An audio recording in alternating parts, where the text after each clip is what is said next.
Jayashree ma'am உங்க system கொஞ்சம் mute okay பண்ணுங்க. ஓகே மேடம், ஓகே மேடம், பண்றேன்.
ஸ்டார்ட் பண்ணலாம்ல கேரளா?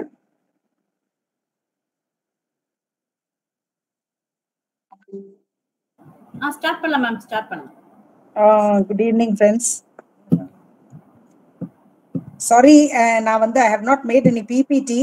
இது வந்து ஒரு அவசரமான அரேஞ்ச்மெண்ட்னால. But one thing I have done which I am quite satisfied. I don't know if you are. I have made a doc of the entire, அதாவது அந்த 5 lesson 5 அப்படியே ஒரு டாக் ஆக்கி அதுல இம்பார்ட்டன்ட் பாயிண்ட்ஸ் மட்டும். Only thing is, I must have given this to Caroline before itself so that she would make a PDF out of it. Other which tomorrow we will do it. Today, it is like in the form of a doc only. So that அது வந்து just the important areas எல்லாம் highlight பண்ணியிருக்கேன். அப்படியே நம்ம we will just as we go through the lesson அப்படியே அதை scroll பண்ணிடுவாங்க. Caroline will help me in scrolling it. That is okay, no? Just யாராவது ஒரு thumbs up மட்டும் அனுப்பிடுங்க, then we will start with it. நேத்தியோடைய அந்த லெசன் 5 நான் வந்து ஒரு ஜஸ்ட் ஒரு பிரஷ் த்ரூ பண்ணிடுறேன். ஸோ தட் யூ வில், அதாவது எடுத்த உடனே வந்து அந்த ஒரு போர்ஷன் மட்டும் நம்ம முடிச்சோம். அது just we will have just brush through it. அததான் வந்து இந்த சென்சரி மோட்டார் ஸ்டேஜ் வந்து இது வந்து பர்த்ல இருந்து 2 years வரைக்கும் ஆன ஸ்டேஜ். இது வந்து இந்த ஸ்டேஜ்ல தான் வந்து பியாஜே வந்து முதல்ல என்ன சொல்றாருனாக்க, இன்ஃபன்ட்ஸ் வந்து start constructing an understanding of the world by coordinating their sensory experiences. அதனால அந்த சென்சரி மோட்டார் எக்ஸ்பீரியன்சஸை வச்சு, அவங்களுடைய அந்த மோட்டாரிக் ஆக்ஷன்ஸை வச்சு அவங்க வந்து they start understanding the world. That is why he has named it as sensory motor stage. ஏன் நம்ம வந்து டெவலப்மெண்டல் சைக்காலஜில இதெல்லாம் படிக்கிறோம்? ஒரு குழந்தை வந்து இந்த வயசுல இது பண்ணுது, இந்த மந்த்ஸ்ல அது பண்ணுது, why we all learn அப்படின்னாக்க, ஜஸ்ட் அதாவது whether the child is reaching the milestones, that is very important for the psychological growth of the child. ஒரு ஸ்டேஜ்ல பின்னால திடீர்னு எங்கேயோ ஒரு லேக் ஆகுது. அப்போ what is wrong with the child அப்படின்னும் பொழுது அதனுடைய பின்னால எல்லாம் பார்த்தோம்னாக்கா எந்தெந்த இடத்துல அது வந்து அதனுடைய அந்த லேர்னிங் ஸ்டேஜ்ல அஃபெக்ட் ஆயிருக்கு, எங்க இருந்து it had started receding in its behaviours, அதெல்லாம் பாக்குறதுக்காக தான் டெவலப்மெண்டல் சைக்காலஜி. ஸோ நம்ம வந்து we might be bored because 3 months to 6 years, 6 months, 6 months to 8 months அப்படின்லாம் பார்க்குறோம். But Piaget has spent about 25 long years only studying about children. ஏன் அப்படின்னு சொன்னாக்க, அந்த அளவுக்கு வந்து அவங்களுடைய அந்த ஒரு ஆக்ஷனும் பின்னால, அதாவது how it is going to, அதாவது அந்த மைல் ஸ்டோன் வந்து if they do not reach, how it is going to affect at a later age அப்படிங்கிறது. இந்த ஸ்டேஜ்ல அவங்களுடைய அந்த பிரெயினுடைய டெவலப்மெண்ட்ல மெச்சூரேஷன்ல எந்த இடத்துல அது வந்து லேக் ஆயிருக்கிறதுனால, எந்த இப்போ ப்ரீ ஃப்ரான்டல் இது லோபுல வந்து ஒரு டெவலப்மெண்ட் அப்படின்னாக்கா அது வந்து ஏர்லி சைல்ட்ஹுட்ல, அப்போ அது அந்த இடத்துல அவங்களுக்கு எங்கேயோ லேக் ஆயிருக்கு, அப்போ அந்த இடத்துல பார்க்கணும் அப்படின்ற மாதிரி you can pin point. Plus வந்து அவங்க எந்த ஸ்டேஜ்ல இருந்து அவங்க போயிருக்காங்க பேக் ரெசீடிங்ல, அப்போ அந்த ஸ்டேஜ்ல what has actually happened, what had happened earlier in the when the child was growing up, அத வந்து நம்ம அப்படியே அந்த இடத்துல சின்னதா சர்க்கிள் அவுட் பண்ணி அதுக்கப்புறம் நம்ம ப்ரோப் பண்ண முடியும். அப்படிங்கிறதுனால தான் இந்த developmental psychology is very important.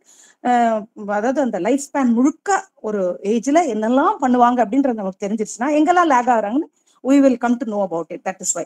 So sensory motor stage la vandu as we discussed, Piaget வந்து என்ன சொல்றாருனாக்க மெயினா உங்களுடைய சென்சரி அந்த மோட்டாரிஸ்டிக் ஆக்டிவிட்டிஸ், அது கண்ணுல பாக்குறது, காதுல கேட்கறது, ஹேண்ட்ஸை மூவ் பண்றது, இதனால how the understand the world, அதுதான் அவர் வந்து பாக்குறாரு சொல்றாரு. அப்படி சொல்லும் பொழுது he divides the sensory motor stage into 6 substages. Slightly as we go down, simple reflex னு ஒன்று இருக்கு. first monthல kindly go down Caroline, scroll down பண்ணீங்கன்னாக்க the simple reflexல வந்து this is a first sensory motor stage. Caroline slightly இல்ல அந்த simple reflex மேல கொஞ்சம் ஒரு stage அப். Sorry, உங்களுக்கு இது ஸ்லைட்ஸா இருந்தா ஈஸியரா இருந்திருக்கும் இல்லையா?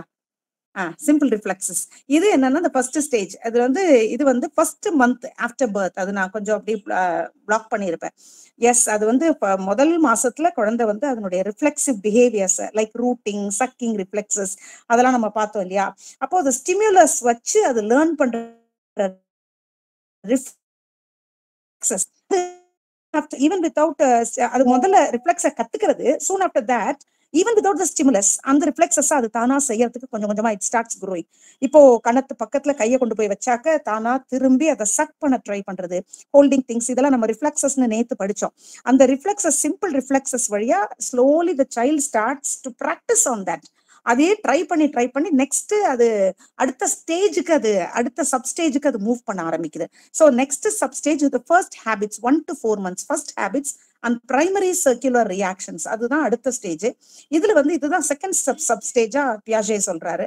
அதுல 1 to 4 months ஆஃப் ஏஜ் இங்க வந்து என்ன பண்றாங்கன்னாக்கா அவங்களுடைய ஹேபிட்ஸ் அது மெதுவா அது ஹேபிட்டா மாறுது. அவங்களுடைய ஃபர்ஸ்ட் முதல்ல அவங்க கத்துக்கிட்டதை அது மெதுவா ஹேபிட்டா மாத்திக்கிறாங்க. எக்ஸாம்பிள், நீங்க சப்ஸ்டேஜ் 1ல வந்து அது சக்கிங்க தெரிஞ்சுக்க ஆரம்பிக்குதுன்னு பார்த்தோம்.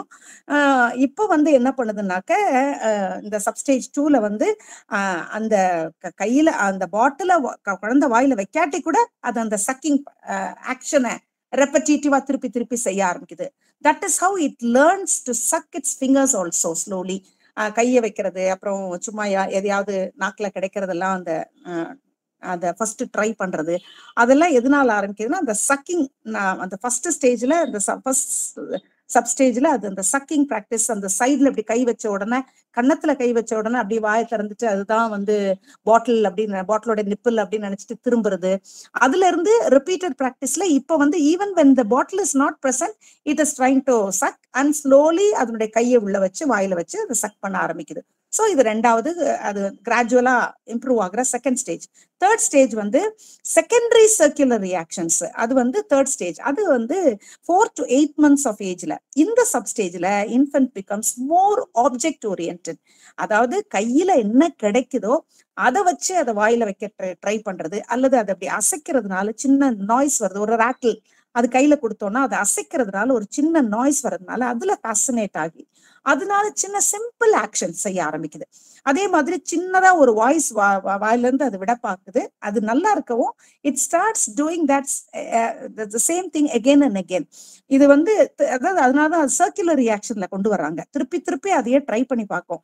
சரி, யாரோ ஒருத்தர் ஒரு பிசிக்கல் ஜெஸ்டர் அது செய்யும் பொழுது அதை என்கரேஜ் பண்ணிட்டாங்கன்னா அதையும் கொஞ்சம் அப்படி கையை ஆட்டுறது, அதெல்லாம் ஸ்லோலி அது லேர்ன் பண்ண ஆரம்பிக்குது. அப்போ இதெல்லாம் வந்து circular. Once it gets practiced, it goes on and on, trying it again and again.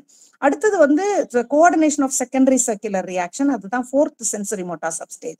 அது 8 to 12 monthsல இன்ஃபன்ட் மெதுவா அந்த விஷனையும் அதனுடைய கையையும் கோஆர்டினேட் பண்ண ஆரம்பிக்குது. இது வரைக்கும் அந்த கையை வாயில வைக்கும் பொழுது அந்த கண்ணை அது கூட கொண்டு போகாது, ஜஸ்ட் அது கையில கிடைக்கிறத அது அப்படி வாயில ட்ரை பண்ணுது. இப்போ கண்ணையும் கூடவே கோஆர்டினேட் பண்ணி அதை மெதுவா வந்து அந்த கையில வச்சிருக்கிறத பார்க்க ஆரம்பிக்குது. ஒரு கையில ஒரு டாய் கொடுத்தாங்கன்னாக்கா it will try to visually inspect the toy. அதுக்கப்புறம் வந்து மெதுவா அது மேல வந்து கையை வச்சு அது திரும்பவும் வாய்க்கு கொண்டு போய் அப்படியே அதை எக்ஸ்ப்ளோர் பண்ண ஆரம்பிக்குது. இதுவும் ஒரு சர்க்குலர் ரியாக்ஷன். ஒரு தடவை அந்த பிராக்டிஸ் கிடைச்சிச்சுன்னா அது திருப்பி ரிப்பீட் பண்றதுனால இதை வந்து அவரு 4th ஸ்டேஜ்ல ஒரு செகண்டரி சர்க்குலர் ரியாக்ஷனா தான் கோஆர்டினேஷன் ஆஃப் செகண்டரி. ஏற்கனவே செகண்டரி சர்க்குலர் ரியாக்ஷன் பார்த்தோம். அதை கண்ணோட கனெக்ட் பண்ணி கோஆர்டினேட் பண்றதுனால coordination of secondary circular reaction name வச்சுட்டாங்க. மூணாவது டெர்ஷரி, அதுதான் 5th stage, tertiary circular reaction. இது வந்து என்னன்னாக்கா அந்த குழந்தைக்கு it starts growing in its novelty and curiosity. மேல கூடவே ஆட் பண்ணி வச்சிருப்பேன், நாவல்டி அண்ட் கியூரியாசிட்டின்னு 12 to 8 months ஆஃப் ஏஜ்ல. இது வந்து என்னன்னாக்கா இன்ஃபென்ட்ஸ் வந்து இந்த கையில இருக்கிற ப்ராப்பர்ட்டியை கையில இன்னும் அதை வச்சு இன்னும் புதுசா ஏதாவது செய்யலாம் அப்படின்றத ட்ரை பண்றது, இதை வச்சு அதை தட்டுறது, இன்னொன்னு போய் தட்டி நாக் பண்றது. அப்படி இது வந்து purposely it starts exploring new possibilities. கையில கிடைச்சதை வச்சு அது ஏதாவது எக்ஸ்ப்ளோர் பண்ண ஆரம்பிக்குது. இது அதுக்கப்புறமா தான் அடுத்த ஸ்டேஜ் 6th ஸ்டேஜ்ல தான் இன்டர்னலைசேஷன் ஆஃப் த ஸ்கீம். அந்த இது வரைக்கும் அது கத்துக்கிட்டதை இது தனித்தனி இப்போ வந்து அது ரெப்ரசன்ட் பண்ண ஆரம்பிக்குது. ஸ்லோலி அதை மென்டலி அதை கொண்டு வந்து அது ஒரு மெமரிக்கு கொண்டு வந்து அதை ரெப்ரசன்ட் பண்ண ஆரம்பிக்குது. இங்கதான் இந்த ஸ்டேஜ்ல தான் அந்த டெஃபர்ட் இமிட்டேஷன். அம்மா எப்படி பாப்பாவை பார்த்து சிரிப்பாங்க அப்படின்னா ஆஹான்னு சிரிச்சு காட்டுறது, அல்லது ஏதாவது ஒரு இமிட்டேஷனை ஞாபகம் வச்சு முன்னால பேபி எப்படி அழுவீங்க அப்படின்னா அப்படி மூக்கு அப்படி அது சுழிச்சு காட்டும். ஸோ சர்டன் திங்ஸ் வந்து it will start imitating and showing you imitating actions. They start அதாவது அது பார்க்காத, அதாவது இப்போ கண்ணு முன்னால் நடக்காததை இமிட்டேட் பண்றது. It will remember it and try to imitate it. அதுதான் அந்த டெஃபர்ட் இமிட்டேஷன். எப்படி டாக் பாக் பண்ணுச்சு, டாகி எப்படி பாக் பண்ணுச்சு அப்படின்னு கேட்டாக்க அது உடனே அதை ட்ரை பண்ணி ஏதோ சொல்ல ட்ரை பண்ணும். அது வந்து எப்படின்னாக்கா அது it remembers, it brings to the memory what the dog had done, then it tries to imitate it. அதான் அந்த டெஃபர்ட் இமிட்டேஷன். அடுத்த unit development of knowledge about objects and space. இந்த ஆப்ஜெக்ட் கான்செப்ட் அப்படிங்கிறது குழந்தை ஒரு டாட்லரா ஆகும் பொழுதுதான் அதுக்கு கிடைக்குது. அதாவது idea that objects have their own independent existence, அது ஒரு இடத்துல இருக்கும் அப்படிங்கிறது தெரிய ஆரம்பிக்குது. அது அடுத்ததுதான் அதுலயே ஆப்ஜெக்ட் பெர்மனன்ஸ். அது ஆப்ஜெக்ட் பெர்மனன்ஸ்ங்கிறது அது என் கண்ணை விட்டு போயிட்டா கூட அந்த ஆப்ஜெக்ட் அங்கதான் இருக்கு. அதை வந்து நான் கீழே அப்படியே அதை வந்து லைன் பை லைனா சும்மா அதை அப்படியே லைன் பை லைனா போட்டு காமிச்சிட்டேன். அதையே ஜஸ்ட் அதுக்கு ஒரு என்டர் கொடுத்து நடுவில் என்னன்னா ஃபர்ஸ்ட் இன்ஃபென்ட்ஸ் வந்து இப்படி ஒரு கான்செப்டே இன்ஃபென்டா இருக்கும்போது அதுக்கு இருக்காது ஆப்ஜெக்ட் பெர்மனன்ஸ்ல. அந்த 4th லைன் பாருங்க, அப்படி அடுத்தடுத்து கீழே கொடுத்துருக்கு. எதனால அப்படி கொடுத்தேன்னா ஃபர்ஸ்ட் இன்ஃபென்ட்டுக்கு அந்த கான்செப்டே இருக்காது. அடுத்தது அந்த 3rd சப்ஸ்டேஜ்ல தான், அதாவது 4 to 8 months இருக்கும்போது தான் கீழே ஒரு ஆப்ஜெக்டை போட்டுட்டா அதுக்கப்புறம் வந்து அது யாரோ எடுத்துட்டாங்கன்னா அது மறந்துடும், அதோட அவ்வளவுதான். It does not know that object exist after that. அது கீழே விழுந்தோன்னா அது அப்படியே அதோட மெமரியில இருந்து அது காணா போயிருது. So it does not remember that the dropped object has to be taken and given back to the child. அதுவே தெரியாது. அதுக்கு கீழே விழுந்த உடனே அப்படி லேசா எட்டி பார்த்த உடனே யாரோ கையில எடுத்துட்டாங்கன்னா அதோட அவ்வளவுதான், அது மறந்துடும். Totally it forgets. அந்த ஆப்ஜெக்ட் பெர்மனன்ஸ் இன்னும் அதுக்கு வரல. இந்த 4th சப்ஸ்டேஜுக்கு வரும் பொழுது about 8 to 12 monthsல தான் they will look at the object. அதாவது அதுவும் பாத்தீங்கன்னா ரொம்ப நல்லா இருக்கும் அந்த growthல. வெரி இன்ட்ரெஸ்டிங் திங் என்னன்னா ஃபர்ஸ்ட் டைம் ஒரு பொருள் காணோம்னா எந்த இடத்துல ஃபர்ஸ்ட் டைம் பார்த்துச்சோ அந்த இடத்த அது தேடும். இது நான் நல்லா என்னுடைய grandchild, now she is 3 years of age, அவ 8 to 12 months, அதான் அந்த 1 year கிட்ட இருக்கும் பொழுது ஐ ஹவ் சீன் தட். அதாவது அம்மாவை தேடுவா, அது பீக்கபூ விளையாடுவாங்க 2 பேரும். அப்ப அம்மா வந்து ஃபர்ஸ்ட் டைம் ஃப்ரிட்ஜுக்கு பின்னால ஒளிஞ்சா. ஸோ எவ்ரி டைம் அவ எங்க ஒளிஞ்சாலும், என்னுடைய டாட்டர் எங்க ஒளிஞ்சாலும் இந்த சைல்டு வந்து முதல்ல போய் அந்த ஃப்ரிட்ஜுக்கு பின்னாலதான் தேடும், வேற எங்கேயும் தேடாது. அதே மாதிரி நம்ம 1 2 3 10 வரைக்கும் சொன்னா அது போய் ஃப்ரிட்ஜு பின்னால் தான் ஒளியும்.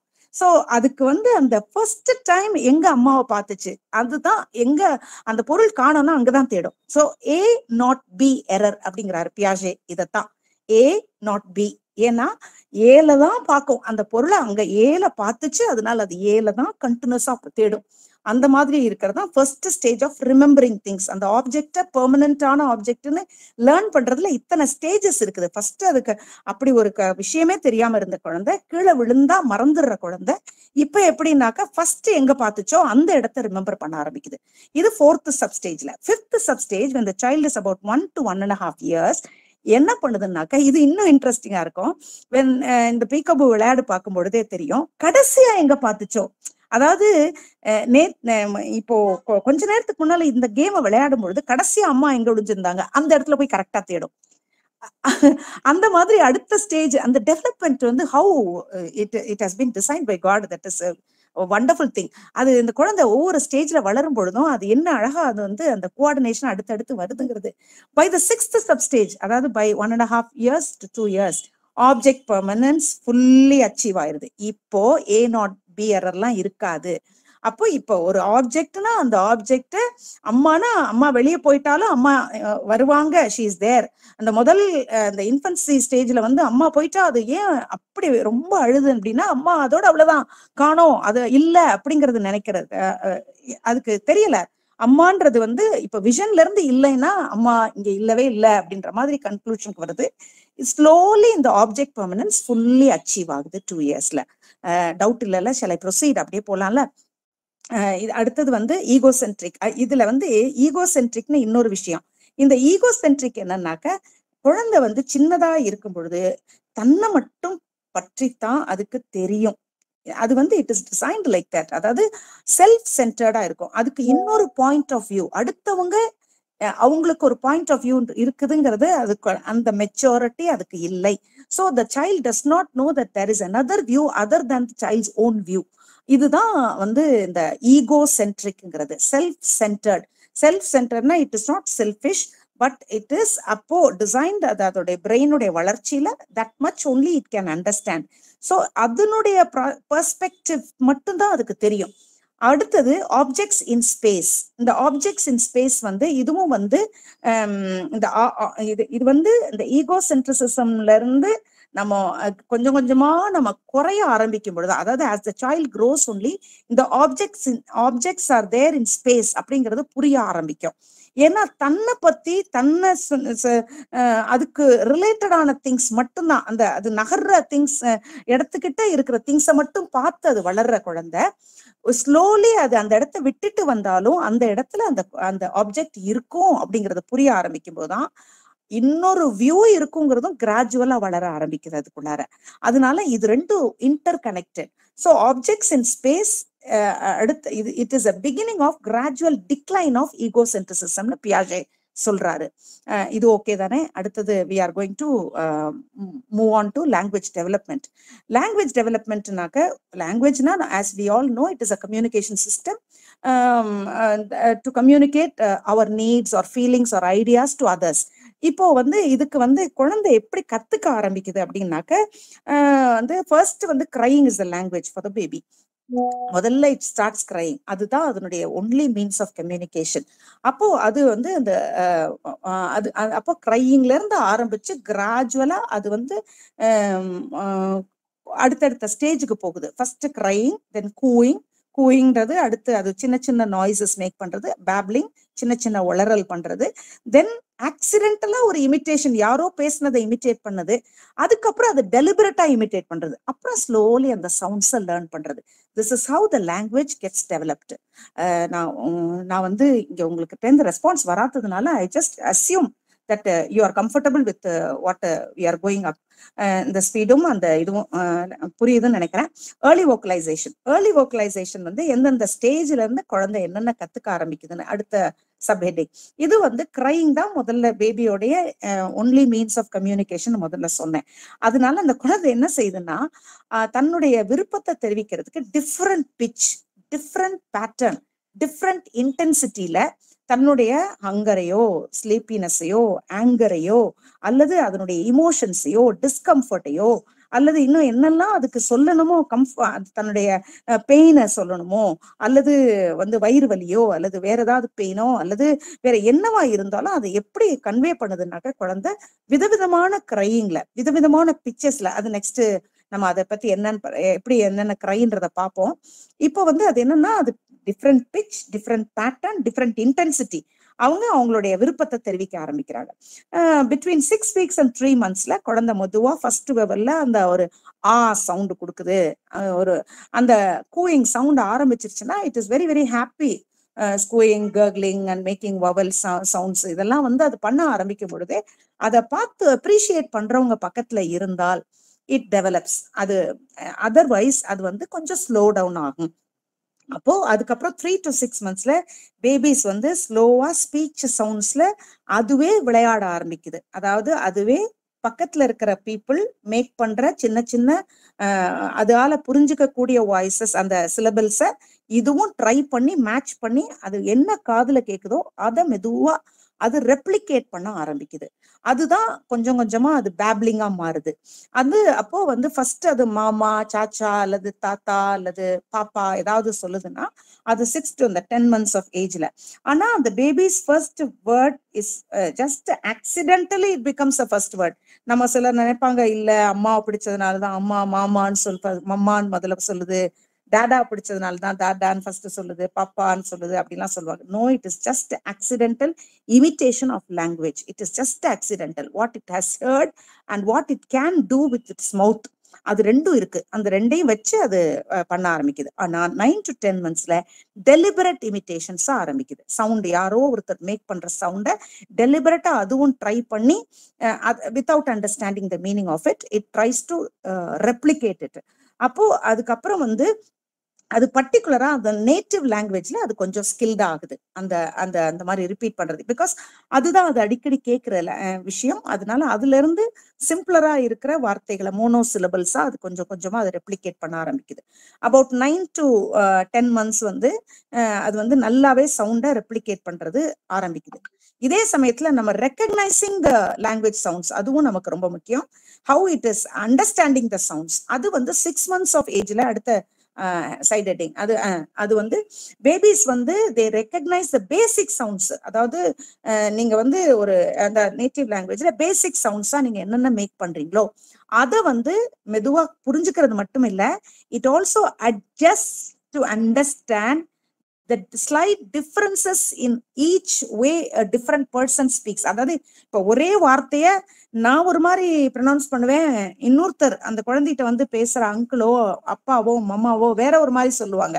ஆனாலும் ஸ்லைட்டா அந்த டிஃபரன்சஸ் அண்டர்ஸ்டாண்ட் பண்ணி அதை அவங்க என்ன சொல்றாங்கன்றத புரியுற ஸ்டேஜ் அந்த 6th monthல.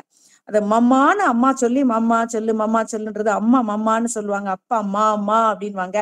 அதை புரிஞ்சது வந்து அது என்ன சொல்ல வர்றாங்கிறத புரிஞ்சுக்கிறது. That is recognising of language sounds. அப்புறம் ஜெஸ்டர்ஸ் அது வந்து 9 month பேபியா இருக்கும் பொழுது ஒரு ஆப்ஜெக்ட காமிச்சு பின் பாயிண்ட் பண்ணி அது வேணும்ன்றதோ அல்லது அது வந்து அது ஒரு கப் எம்டி கப்பை தட்டி தட்டி எனக்கு வேணுங்கிறதோ அந்த மாதிரி எல்லாம் ஜெஸ்டர்ஸ் வழியா நமக்கு புரிய வைக்கிறதும் அண்டர்ஸ்டாண்ட் பண்றதும் ஆரம்பிக்குது. அடுத்து 9 to 12 monthsல பை பை கையில ஆக்ஷன் காட்டுறது, நாடிங் த ஹெட்ஸ் எஸ்ன்றதுக்கு இல்ல shaking the heads to say no அதெல்லாம் கொஞ்சம் ஆரம்பிக்குது.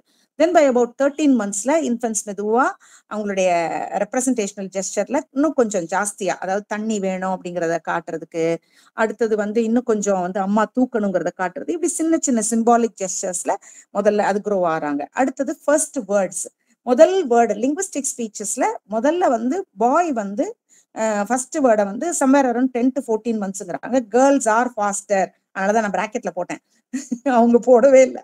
அதனால girls are faster in learning the first word and also uttering certain words. அப்புறம் பிஃபோர் லாங் பேபிஸ் வந்து நிறைய வேர்ட்ஸ் சொல்ல ஆரம்பிச்சிடுறாங்க. They also understand a little bit of grammar, சின்ன சின்ன நம்ம ப்ரொனன்சியேஷனை புரிஞ்சுக்கிறாங்க, அப்புறம் நம்ம டோன்ஸ்ல மாத்திர விஷயங்களை தெரிஞ்சுக்கிறாங்க, ரிதம்ஸ் தெரிஞ்சுக்கிறாங்க. இப்ப வந்து அவங்க பேசுற ஒரே வார்த்தையில பல விஷயங்களை புரிய வைப்பாங்க. இப்ப டா இதுல எக்ஸாம்பிளா கொடுத்துருக்கிறது டா அப்படின்னாக்க எனக்கு அது வேணும்ன்றதையும் அப்படித்தான் தான் தான் கேட்கும். இல்ல நான் வெளியே போகணும் டாட்டான்றதுக்காகவும் தானும், அப்பா எங்க டாடாங்கிறதுக்கு அதே வார்த்தையே சொல்லும், அப்பா எங்க அப்படின்னு கேட்கறதுக்கு. அது மாதிரி ஹோலோ ஃப்ரேஸ், அது பேர் தான் ஒன் சிங்கிள் ஒரு கான்சனன்ட் ஒரு வவல், அதாவது ஒரு சின்ன ஒரு சிலபல்ல ஒரு சவுண்டுல வர்றது ஹோலோ ஃப்ரேஸ். அது வந்து அவங்களுக்கு அவங்களுடைய மொத்த தாட்டையும் அந்த ஒரு வார்த்தைக்குள்ளார கொண்டு வரதுக்கு குழந்தைங்க ட்ரை பண்ணுவாங்க. அப்புறம் 18 months ஆஃப் ஏஜ்ல வந்து ஸ்லோலி வந்து அந்த டாகுக்கு ஒரு மாதிரி அவங்களுக்கு தெரிஞ்ச மாதிரி டா அப்படின்றாங்க, ஒரு வேற ஏதாவது பேர்டுக்கு வந்து காக்கா சொல்றதுக்கு சொல்ல ட்ரை பண்றது, சின்ன சின்ன வேர்ட்ஸ் எல்லாம் தே ஸ்டார்ட் லேர்னிங். அப்புறம் மெதுவா வந்து ஹாஃப் 1.5 வயசுல இருந்து 2 வயசு வரைக்கும் குழந்தைங்க நேமிங் எக்ஸ்ப்ளோஷன் மெதுவா ஆரம்பிக்குது. இந்த 2 வயசுக்குள்ளார சில்ட்ரன் வந்து 50 வேர்ட்ஸ் to 400 வேர்ட்ஸ் வரைக்கும் அவங்க தெரிஞ்சுக்க ஆரம்பிக்கிறாங்க. சடன் அந்த ஸ்பீட், அந்த அக்யூரசி ஆஃப் வேர்ட் ரெகக்னிஷன், இதெல்லாம் அந்த செகண்ட் இயர் ஆஃப் லைஃப்ல ஹேப்பன் ஆகுது. அடுத்து ஃபர்ஸ்ட் சென்டென்ஸ் எப்படின்னாக்க எல்லாம் புரோக்கனா தான் அது பேசும் குழந்தை, லிங்குவிஸ்டிக் வேர்ட்ஸ்ல. எப்படின்னாக்க எக்ஸாம்பிளா பொம்மை தொம் அப்படின்னும், டாலி ஃபால் அப்படின்னும் இங்கிலீஷ்ல சொன்னோம்னாக்க, டாலி ஃபால்னாக்க நம்ம புரிஞ்சுக்கணும் பொம்மை கீழே விழுந்துருச்சு அப்படிங்கிறதுக்கு.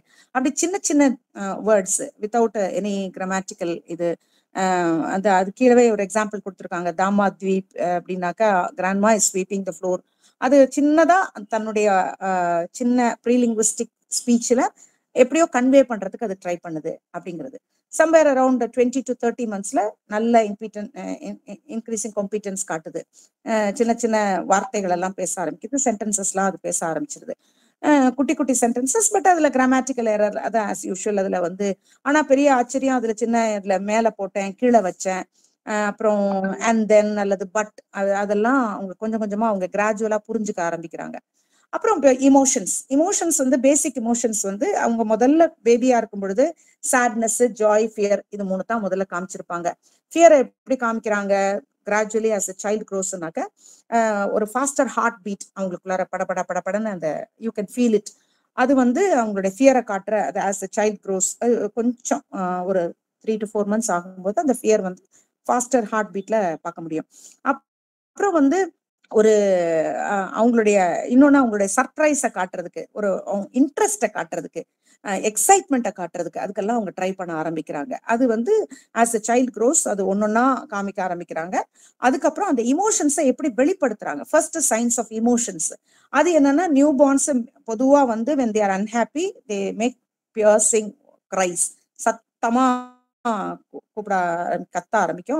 அப்படி கத்தும் பொழுது ஆர்ம்ஸ் லெக்ஸ் எல்லாம் அசைச்சு கத்த ஆரம்பிக்குது. they stiffen their body அப்படிலாம் பண்றாங்க. அது மட்டும் இல்லாம அதுகிட்ட போய் தான் சொல்லுவாங்களே பேட்ட கேக் பேக்கர்ஸ் மேன், நம்ம ஊர்ல கைவீசம்மா கைவீசு நம்ம பாடுவோம் இல்லையா, அந்த மாதிரி யாராவது ஒருத்தர் ஆக்ஷன் பண்ணி பாட்டு பாடிட்டாங்கன்னா அது ரொம்ப சந்தோஷமா, அது ஹியூமன் வாய்ஸ்ல அந்த சவுண்ட் வந்துச்சுன்னாக்க அதுக்கு ரொம்ப சந்தோஷமா அது ரிஃப்ளெக்ட் பண்ணும். அதுக்கப்புறம் யாரோ பிக்கப் பண்ணாங்கனாலும், அந்த குழந்தைய யாரோ தூக்குறாங்க அப்படின்றதுக்கும் அது நல்ல ஒரு சந்தோஷத்தை காட்ட ஆரம்பிக்குது. அப்புறம் வந்து ஏதாவது அவங்களுடைய சின்ன சின்ன ரெஸ்பான்சஸ் எல்லாம் அவங்க வந்து as and when the grown ups show அதை பார்த்து அது லேர்ன் பண்ணி அது எக்ஸ்பிரஸ் பண்ண ஆரம்பிக்குது. கிரையிங் பொறுத்த வரைக்கும், கிரையிங்ல வந்து நான் சொன்னேன் முதல்ல, we will see it at a later இதுன்னு சொன்னேன். அது என்னன்னா, நியூ பார்ன் பேபி அதனுடைய ஹங்கர் கிரை எப்படி இருக்கும்னாக்க ரிதமிக்கா இருக்கும். அந்த உதடு துடிக்கும்னு வாங்கல்ல, அந்த உதடு சின்னதா ஷேக் ஆகும், அப்ப அது பசியா இருக்குன்னு அர்த்தம். ஆங்கர் கிரைனாக்க அது வந்து ஒரு அவங்களுடைய கிரையிலே வந்து ஒரு வித்தியாசம் இருக்கும். என்னன்னாக்க ரொம்ப கத்தி அலறி அந்த மாதிரி கத்தும்.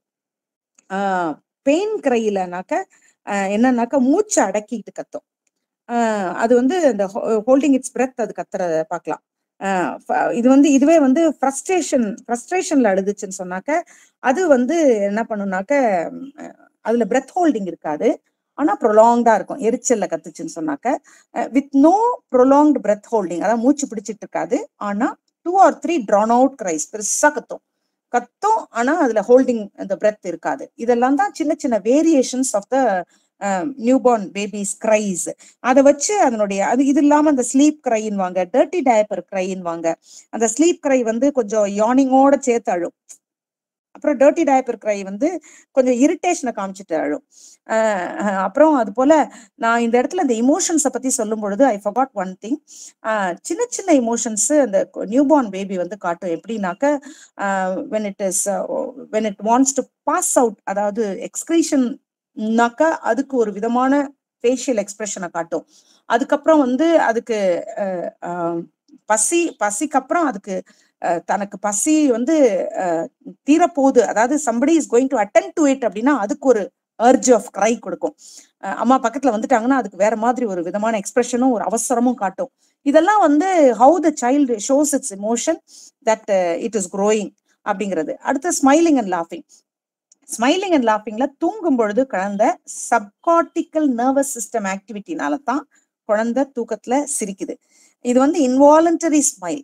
நம்ம அந்த ரெம் ஸ்லீப்ல நடக்கிற ஸ்மைல். அது வந்து ஆஸ் த சைல்டு க்ரோஸ் ஒரு 3 months ஆகும் பொழுது அந்த கார்டெக்ஸ் மெச்சூர் ஆகும் பொழுது அந்த மாதிரி சிரிக்கிறது ஸ்டாப் ஆயிரும். நம்ம குழந்தை பிறந்த உடனே அது சிரிக்கும் போது உடனே ஏஞ்சல்ஸ் விளையாடுறாங்க அப்படிலாம் சொல்லுவாங்க தூங்கும் போது. பட் ஆக்சுவலி அதோடைய இந்த நர்வஸ் ஆக்டிவிட்டி வந்து கொஞ்சம் கொஞ்சமா அது வந்து மெச்சோர் ஆயிட்டு இருக்கிறதுனால தான் அந்த குழந்தை அந்த மாதிரி பண்ணுது. ஃபர்ஸ்ட் எடுத்த போது அது பிறந்த பொழுது அது it is still not matured. So it அந்த ஸ்மைல் மாதிரி ஒரு ஃபேஸ ஜெஸ்டர் காட்டுறது. But slowly it fades away as the cortex matures. அடுத்து வந்து அவங்க இன்னொன்னு வந்து சின்ன சின்ன சென்சேஷன்ல தானாவே சிரிக்க ஆரம்பிக்கிறதுன்றது வந்து லேசா வந்து குழந்தை எப்படி ஷேக் பண்ணுவாங்க, சிலர்லாம் ஜிகிள் பண்ணுவாங்க, அதுகிட்ட போய் அந்த ஸ்கின்னை போய் லேசா ஊதி காட்டுவாங்க, அப்போ உடனே குழந்தை ஒரு லைட்டா ஸ்மைல் பண்ணும். அதுதான் அது வந்து ஃபர்ஸ்ட் ஏர்லியஸ்ட் ஸ்மைலிங் குழந்தையோட அந்த ஃபர்ஸ்ட் அந்த ஸ்மைல் பிரேக் அவுட் ஆகுறது இப்படித்தான் அப்படிங்கிறது. முகத்தை பார்த்த உடனே தலையை ஆட்டி அதுகிட்ட பேச ஆரம்பிச்சாக்க அதை பார்த்து சிரிக்கிறது, அதெல்லாம் தான் முதல்ல பண்ணுது. அடுத்தது வந்து கொஞ்சம் பெருசாகும் பொழுது அது வந்து ஆஃப்டர் அ ஃபீட் நல்ல கம்ஃபர்டபுளா இருந்துச்சுன்னா அதுக்கு ஒரு ஸ்மைல் காட்டும். இதெல்லாம் வந்து கிராஜுவலா ஆஸ் த சைல்டு க்ரோஸ். அதுக்கப்புறம் 4th monthல அதனுடைய வயிற்றுல யாராவது கிஸ் பண்ணாங்க, டிக்கிள் பண்ணாங்க அப்படின்னாக்கா அதுக்கு உடனே வந்து ஒரு விதமா சிரிக்கும். அது இன்னும் கொஞ்சம் ஆஸ் த சைல்ட் க்ரோஸ் நல்ல சத்தமா சிரிச்சு அதனுடைய என்ஜாய்மெண்ட்டை காட்டும். அதுக்கப்புறம் வந்து அதனுடைய டென்ஷனை காட்டுறதுக்கு வந்து அது அந்த ஃபியர்ல அலறி கத்துறது அதெல்லாம் இருக்கு. அடுத்தது appearance of emotions, basic emotions நான் சொன்னேன். Soon after the baby's birth இது வந்து தன்னுடைய கண்டென்ட்மெண்ட்டை காட்ட, இன்ட்ரெஸ்ட்டை காட்ட, அதனுடைய டிஸ்ட்ரெஸ்ஸை காட்ட விதவிதமா சவுண்ட்ஸ் எல்லாம் கொடுக்கும்னு சொல்லிட்டு. அதுக்கப்புறம் வந்து எல்லாமே இமோஷன்ஸை காட்டும் பொழுது ஃபர்ஸ்ட் பேபி பிறந்த பேபி வந்து பெரும்பாலான இமோஷன்ஸை அதனுடைய சென்சரி ஸ்டிமுலேஷன்ல இருக்கிற ரெஸ்பான்சஸ், அதாவது அவங்களுக்கு ஏதோ ஒரு டிஸ்கம்ஃபர்ட் அதை காட்டுறது, பசி அதை காட்டுறது, அல்லது ஏதோ அவங்களுடைய ஃபீலிங், அதை இன்டர்னல் ப்ராசஸஸ், அல்ல அதை வயிறு வலி அப்படின்னாக்கா அதை காலை மடக்கி அழறது, இந்த மாதிரி அது அதனுடைய ஃபீலிங்க்கு ரிஃப்ளெக்சிவா தான் அவங்களுடைய இமோஷன்ஸை காட்டுவாங்க first as a child is born, ஒரு நியூ பார்ன் பேபி. ஆனா அடுத்த 6 மாசத்துல அந்த இமோஷன்ஸ் எல்லாம் நிறைய டிஃபரன்சஸ் வர ஆரம்பிக்குது. Joy, surprise, sadness, disgust, anger, fear, இதெல்லாம் ஸ்லோலி இட் ஸ்டார்ட்ஸ் அதனுடைய வேரியேஷன்ஸ் அது காட்ட ஆரம்பிக்குது. அதுக்கு தான் கீழே ஒரு டயக்ராம் கொடுத்துருக்குறாங்க அந்த புக்ல. அந்த டயக்ராம் முதல் 6 monthsல அதனுடைய கண்டென்ட்மெண்ட்டை, சந்தோஷத்தை காட்டுறதுக்கு அது கண்டென்ட்மெண்ட், அடுத்து இன்ட்ரெஸ்ட்டை காட்டும் போது ஒரு சர்ப்ரைஸ் ஃபேஸ்ல காட்டுறது, அப்புறம் டிஸ்ட்ரெஸ்ஸை காட்டுறதுக்கு ஒரு சேட்னஸ், அதுக்கு கீழே ஆங்கரோ அல்லது ஃபியரோ அதுக்கு ஏற்ற மாதிரி ரிஃப்ளெக்ஷன் காட்டுறது. அதான் அந்த ஃபர்ஸ்ட் 6 monthsக்கு நேரா இருக்கிற பாக்ஸ். அடுத்து second half of the second இயர்ல வந்து அது வந்து நீங்க அதைத்தான் கூப்பிடுறீங்க அப்படின்னாக்க அதுக்கு ஒரு பிஹேவியர் காட்டுறது, அதனுடைய எம்பாரஸ்மெண்ட் காட்டுறது, என்வி, எம்பத்தி, அந்த குட்டி குழந்தை இன்னொரு குழந்தை பக்கத்துல வந்துச்சுன்னு சொன்னா அதுக்கு என்வியை காட்டுறது, அதெல்லாம் வந்து அதனுடைய செகண்ட் ஹாஃப் ஆஃப் செகண்ட் இயர்ல வருது. 2.5 years to 3 yearsல கொஞ்சம் கொஞ்சமா அது ப்ரைடு, ஷேம், கில்ட் அதெல்லாம் கூட வெளியே காட்ட ஆரம்பிக்குது. அப்புறம் சில ரூல்ஸ் அண்ட் ஸ்டாண்டர்ட்ஸை புரிஞ்சுக்குது. அம்மா இந்த காரியத்தை செஞ்சா பனிஷ் பண்ணுவாங்க, இது அம்மாவுக்கு பிடிக்கல அப்படின்றது கொஞ்சம் கொஞ்சமா அண்டர்ஸ்டாண்ட் பண்ணிக்குது. அடுத்து differentiation of emotions during the first 3 years. அதுதான் இதேதான் இப்ப நம்ம மேல பார்த்ததுதான், how it differentiates all the feelings and emotions. அதுதான் அடுத்தது இமோஷன்ஸ் இன்வால்விங் செல்ஃப். இது வந்து செல்ஃப் அவேர்னஸ், தன்னை பத்தி அது தெரிஞ்சுக்கிறது. அதாவது என்னன்னா அந்த அடுத்தது நம்ம கொண்டு வர அவரே ஸ்டேஜ் கொண்டு வரும் பொழுதே அந்த பேபி வந்து இனிஷியேட்டிவ் அண்ட் கில்ட் கொண்டு அந்த ஸ்டேஜுக்கு வருது இல்லையா, அது அந்த செகண்ட் ஸ்டேஜுக்கு வரும் பொழுது எரிக்சன்ஸோடைய செகண்ட் ஸ்டேஜுக்கு வரும்போது அப்போ அது என்னன்னாக்க அதனுடைய செல்ஃப் கான்சியஸ் இமோஷன்ஸ், அதாவது அதுக்கு வந்து ஒரு எம்பாரஸ்மெண்ட் அப்படின்னா என்னன்னு புரிஞ்சுக்குது, பொறாமைன்னா என்னன்னு புரிஞ்சுக்குது, அப்புறம் வந்து மற்ற பேபி அழுதுச்சுன்னா இது முகமும் கோணும் பாருங்க, அதனால அந்த எம்பத்தினா என்னன்னு தெரிஞ்சுக்குது. இதெல்லாம் மெதுவா தெரிய ஆரம்பிக்கும் பொழுதுதான் the child also slowly starts developing self awareness, தன்னை பத்தியும் தெரிஞ்சுக்க ஆரம்பிக்குது. அப்போ அந்த இதெல்லாம் வந்து 1.5 வயசுல இருந்து 2 வயசுல நடக்கிறது. அக்கார்டிங் டு பியாஜே, infants become able to make mental representation of themselves. இன்னொரு குழந்தை அழும்போது இதுவும் முகத்துல சுளிக்கும், அந்த மாதிரி ஒரு சின்ன சின்ன ரெப்ரசன்டேஷன் ஜெஸ்டர்ஸ் காட்ட ஆரம்பிக்குது. about age of standards, rules, goals எல்லாம் புரிஞ்சுக்க ஆரம்பிக்குது. இதுதான் அந்த மேல பிக்சர்ல பார்த்தோம். அது வந்து அதனுடைய செல்ஃப் இவாலுவேட்டிவ் எமோஷன்ஸ் வெளிவர ஆரம்பிக்குது. அதனுடைய அதாவது பெருமை அல்லது ஷேம் அல்லது கில்ட் அதெல்லாம் வெளியே வர ஆரம்பிக்குது. இப்போ இதுல என்னன்னாக்க ஒரே ஒரு என்னன்னா children who fail to live up to behavioural standards வந்து கில்ட்டியா இருக்கும். சில குழந்தைக்கு இந்த ஷேம் அண்ட் கில்ட்டுக்குள்ள வித்தியாசம் தெரிஞ்சுக்கணும். ஏன்னா இந்த கில்ட்டுங்கிறது வந்து அவங்களுடைய செல்ஃப் எஸ்டீமை குறைக்குது. ஆனா அஷேம்டா இருக்கிறதுங்கிறது வந்து செல்ஃப் எஸ்டீம்லாம் குறையாது. நான் அந்த டிஃபரன்ஸை கீழே அந்த ஹைலைட் பண்ணிருக்கேன். என்னன்னா யாரோ ஒருத்தர் எதிர்பார்த்ததுக்கு என்னால வர முடியலங்கிறதுக்கு ஃபீல் பண்றது பேரு கில்ட். அந்த கில்ட் இருந்துச்சுன்னா தன்னை பற்றிய சுய மதிப்பீடு, செல்ஃப் எஸ்டீம் காணாம போயிருது, குறைஞ்சு போயிருது. ஏன்னா they regret for what they have done, they regret for what they have, how they have behaved. இது வந்து சில்ட்ரனுக்கு எப்பயுமே கில்ட் வரக்கூடாது, ஷேம் வரலாம். ஐயா சிங்கம் அப்படின்லாம் சொல்லி அதுகிட்ட ஷேம் வரலாம். அதுல வந்து செல்ஃப் வர்த் குறையாது. அதை குற்றப்படுத்தி நிக்க வைக்க கூடாது. ஏன்னா guilt and shame are two distinct emotions. But guilt இருக்க குழந்தையோடைய செல்ஃப் வர்த் அது குறைஞ்சு போயிடும். அது பின்னால வளரும் பொழுது அது ஒரு கான்பிடன்ட் சைல்டா வளராம போறதுக்கு வாய்ப்பு இருக்கு. சோ சின்ன குழந்தைய குற்றப்படுத்தி தனியா நிறுத்தாம அத ஷேமோட ரிலேட் பண்ணி ஐயா இது பண்ணாக்க ஷேம் சொல்லுவாங்க, அந்த மாதிரி கொண்டு போய் வளர்க்கறது பெட்டர். அப்புறம் எம்பத்தி, ஃபீலிங் வாட் அதர்ஸ் ஃபீல். இந்த எம்பத்திங்கிறது வந்து சைல்டுக்கு முதல்ல அது செல்ஃப் சென்டர்டா இருக்கிற வரைக்கும், அதனுடைய அது ஈகோ சென்ட்ரிசிசம் இருக்கிற வரைக்கும் அந்த குழந்தைக்கு அது தெரியாது. Slowly gradually it starts pudding it's self into another one's place. And அப்போ வந்து அந்த இமோஷன்ஸை புரிஞ்சுக்க ஆரம்பிக்குது. இந்த ஸ்டேஜ் தான் அது ஸ்கூலுக்கு போற ஸ்டேஜ்ல அடுத்த சைல்டுடைய அந்த வேல்யூஸை புரியுற டைம். பியாஜே என்ன சொல்றாருனாக்க ஈகோ சென்ட்ரிசிசம், அதாவது focus on child's own view point delays the development of its ability until concrete operational stage.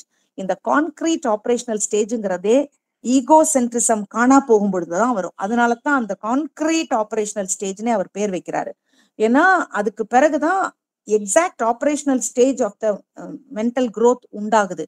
So இந்த ஈகோ சென்ட்ரிசிசம்ல இருந்து ஒரு சைல்டு வந்து டிரான்ஸ்பர் ஆகி அதர்ஸ் வியூ பாயிண்ட பாக்குறது ஒரு பெரிய மைல் ஸ்டோன். அவர் பியாஜே according to him egocentrism தாண்டுதுல ஒரு குழந்தை அடுத்தவருடைய ஃபீலிங்கை உணருது இல்ல, அடுத்தவங்க வியூ பாயிண்ட உணருது இல்ல, அதுதான் first stage of concrete operational ஸ்டேஜ்ங்கிறாரு. அடுத்து டெம்பரமெண்ட்ல வந்து easy children, difficult children, slow to warm up children, இது ஒரு 3 குரூப்பா பிரிக்கிறாங்க. இது வந்து இந்த ரோத்பார்ட் அப்படிங்கிறவர் தான் இந்த பிஹேவியரல் ஸ்டடி வச்சு இவர் சொல்றாரு என்னன்னாக்க ஈஸி சில்ட்ரன் வந்து எப்பயுமே நல்ல ஹாப்பி டெம்பரமெண்ட்ல இருப்பாங்க. அவங்க வந்து ஈஸியா எல்லாரோடைய மூவ் பண்ணுவாங்க. அவங்களுடைய ஏன் ஈஸி சில்ட்ரனா இருக்கிறாங்கன்னா ஒரு பேசிக்கலி அவர் சொல்றாரு அவங்களுடைய பயாலஜிக்கல் ரிதம்ஸ் நல்லா இருக்கு, அவங்க நல்ல ஹெல்தியா அவங்க க்ரோ ஆயிருக்கிறதுனால தான் அவங்களால அந்த மாதிரி அந்த பேசிக் அந்த டெம்பரமெண்ட்டை அவங்களால காட்ட முடியுது. ஈஸி சில்ட்ரனா அவங்க இருக்கிறாங்க அப்படின்னு சொல்லிட்டு ஜென்ரலி தே ஆர் ஹாப்பி. அவங்களுக்கு ரெகுலர் பயாலஜிக்கல் ரிதம் இருக்கும்.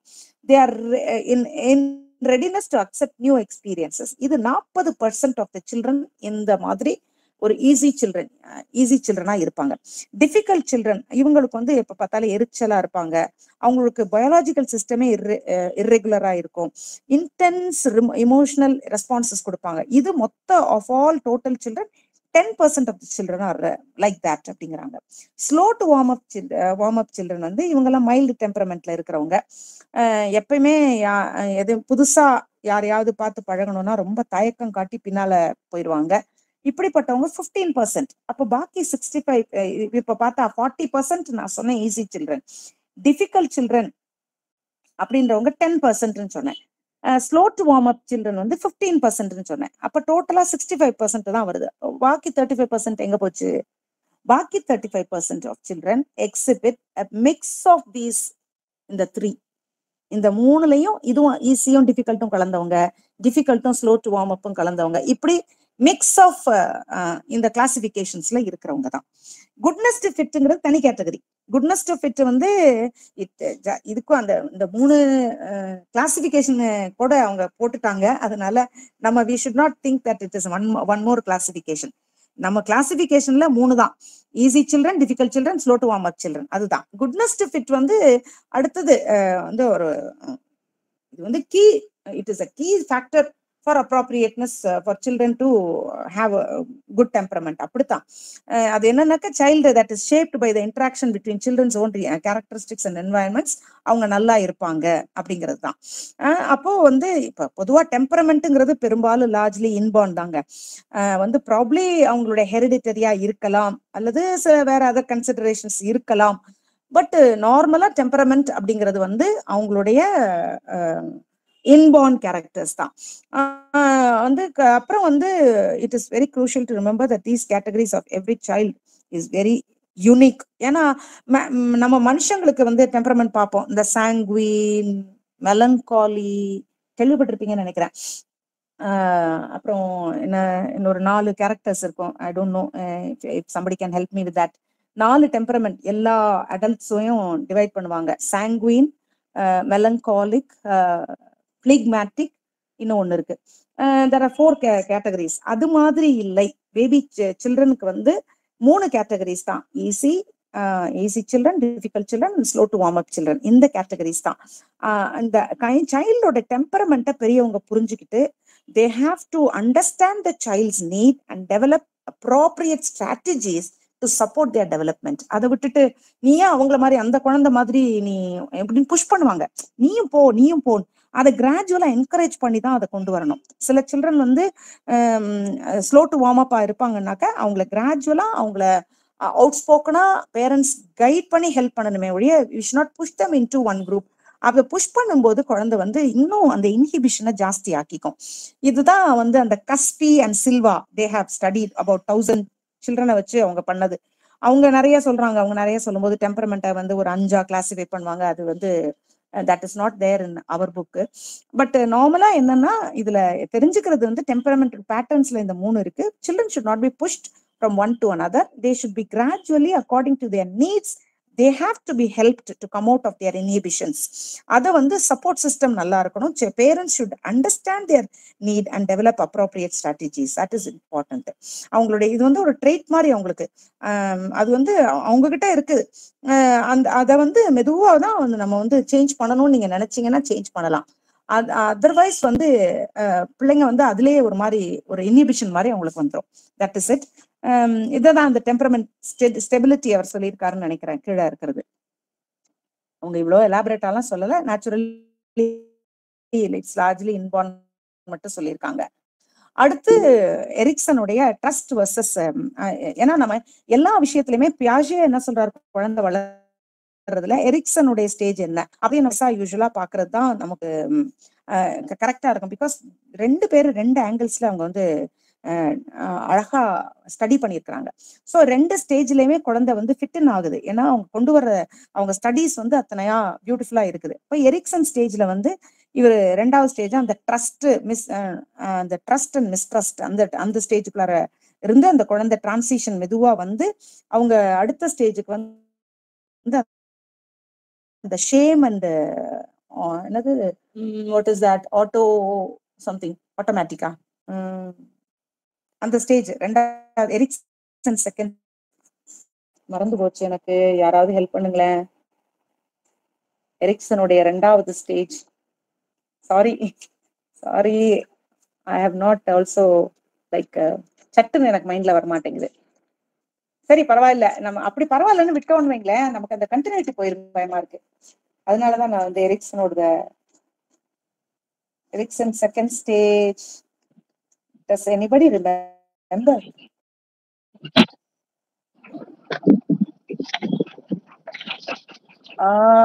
Sorry guys.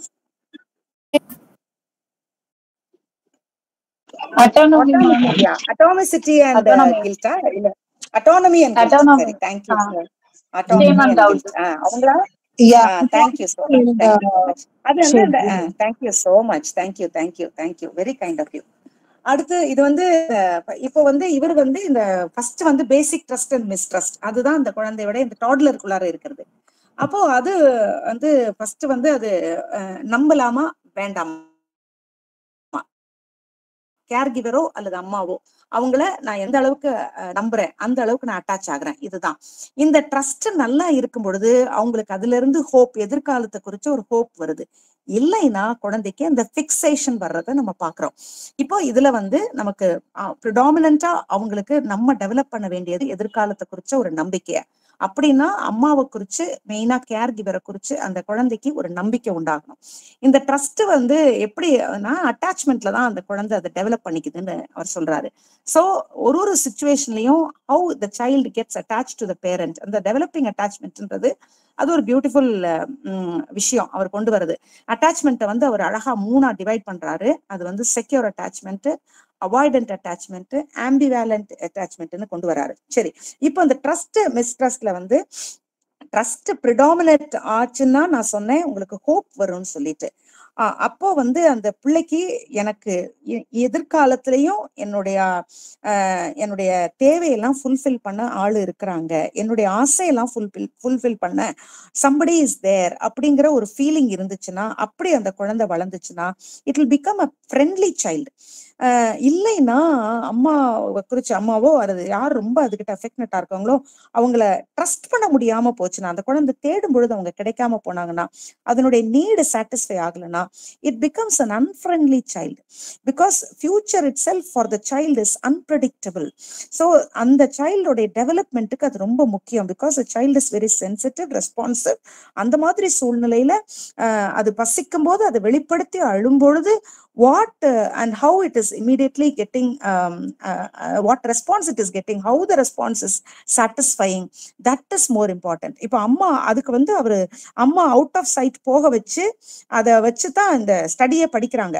அப்போ அம்மா அவுட் ஆஃப் சைட் போகும்பொழுது சைல்டு எப்படி அதை அனுமதிக்கிறது, அதுல என்ன சாட்டிஸ்பாக்சன் அதுக்கு, அதாவது எப்படி அதனுடைய சாட்டிஸ்பாக்சன் எந்த லெவல்ல இருக்கு, இதெல்லாம் ரொம்ப முக்கியம். பிகாஸ் இன்னர் சர்டன்டி, அதே சமயத்துல அவுட்டர் ப்ரெடிக்டபிலிட்டி, உள்ளுக்குள்ளார எனக்கு ஒரு கான்பிடன்ஸ் இருக்கணும், அதே சமயத்துல எதிர்காலம் எப்படி இருக்குது, அதாவது எனக்கு நான் யாரை நம்புறது அப்படிங்கிற மாதிரி அந்த குழந்தை தேடுற மாதிரி இருக்குது. ஸோ அந்த இன்னர் ட்ரஸ்ட் ரொம்ப முக்கியம், ஒரு solid foundation. Outer predictability of a child is also very very important.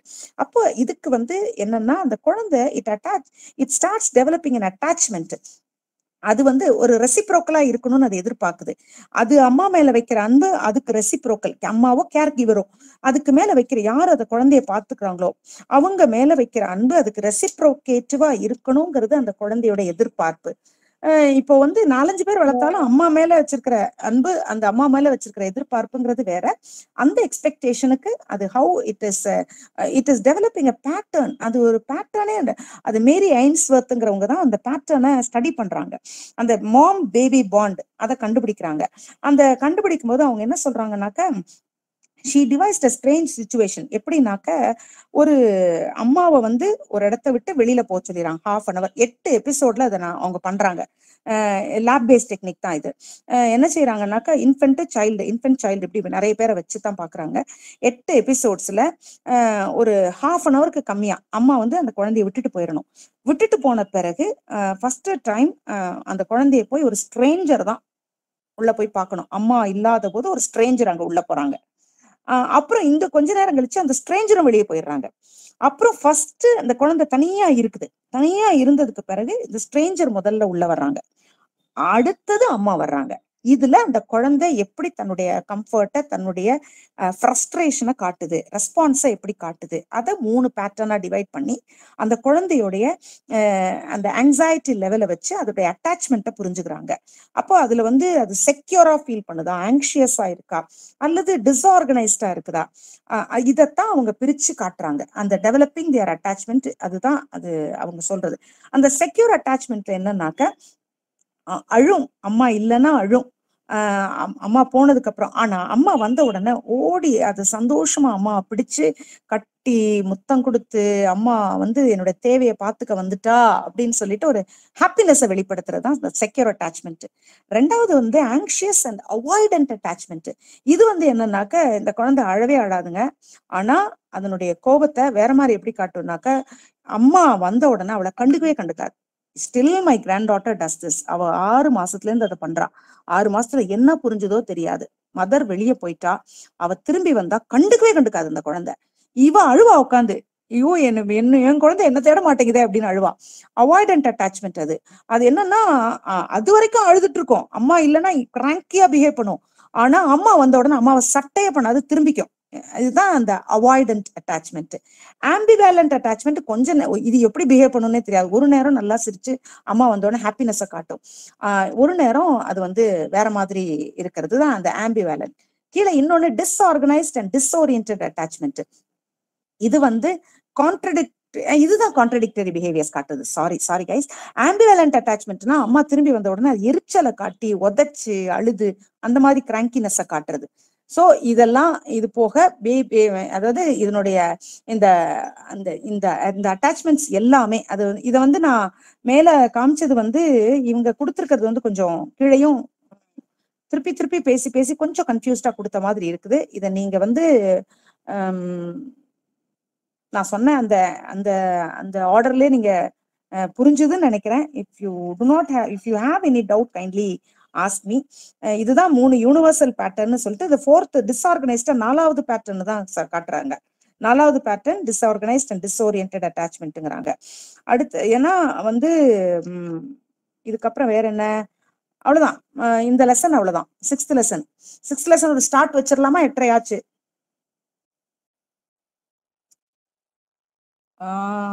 Friends ஒரு start வச்சிரலாமா? shall we close with this because 5th lesson கொஞ்சம் எல்லாமே I didn't want to skip it because everything was important. I didn't also நான் இங்கே நிறுத்தின மாதிரி தெரியல, அல்லது ஏதாவது டிராக் ஆன் பண்ண மாதிரியும் தெரியல. சப்ஜெக்ட்ல உள்ளதை சொல்லதே எனக்கு இத்தனை நேரம் ஆயிடுச்சு. சாரி. எனக்கு ஹேசன் அப் பண்ணணும்னா பண்ணிடுறேன். இல்ல இந்த ஸ்பீட் ஏன்னா எனக்கு என்னன்னா 8:30 ஆயிடுச்சு, இன்னைக்கு 2 லெசன் முடிக்கணுமே அந்த ஒரு பயம் வந்துருச்சு. இல்ல மேம், பெர்ஃபெக்ட்டா இருந்தது. This is how it.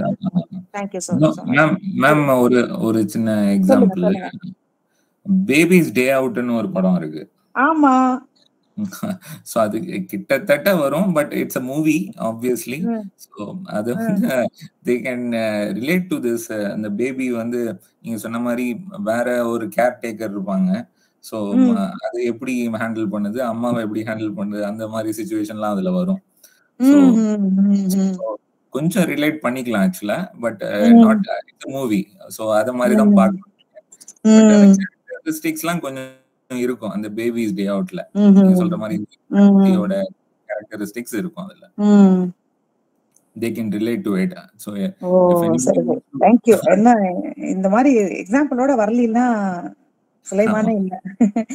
அதான் இந்த 3 அட்டாச்மெண்ட்ல ஏதாவது டவுட் இருந்தாலோ அல்லது வேற ஏதாவது டவுட்ஸ் இருந்தாலோ just ஒரு few minutes we will spend and then we will start with second infancy and toddlerhoodல physical and cognitive developmentக்கு எதுவும் இருக்கா? இல்ல இந்த 6th லெசனே போயிடலாமா? 6th லெசன் போயிடலாமா? 6th lesson. Thank you so much. சில்ட்ரனோட அண்டர்ஸ்டாண்டிங் புரியறதுக்கு, அதாவது இது வந்து cognitive development and physical development. சில்ட்ரனோட அண்டர்ஸ்டாண்டிங் புரிஞ்சிச்சுன்னா டீச்சிங் தெம் இஸ் ஈஸியர். அதனால கோக்னிட்டிவ் டெவலப்மெண்ட்ல இங்க சில்ட்ரனுக்கு டீச் பண்றதுக்கு ஆன விஷயங்களை நம்ம கத்துக்கணுங்கிறதுக்காகத்தான் அவங்கள்ட்ட என்னென்னலாம் ஸ்கில்ஸ், கோக்னிட்டிவ் ஸ்கில்ஸ் இருக்கும், அதை நம்ம எப்படி பெட்டரா நம்ம கொண்டு வரலாங்கிறத பாக்குறதுக்கு நம்ம இதை ஸ்டார்ட் பண்றோம்.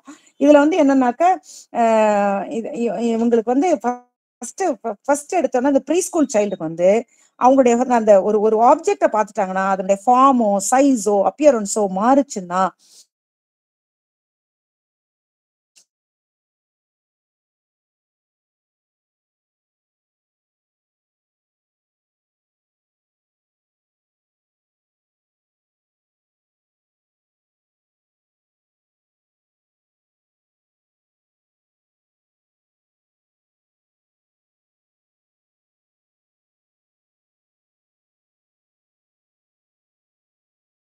ரேண்டமா தான் ஸ்கிரிபிள் பண்ணுவாங்க. அப்புறம் மெதுவா ஜிக்ஸாக் லைன்ஸ் போட ஆரம்பிக்கிறாங்க.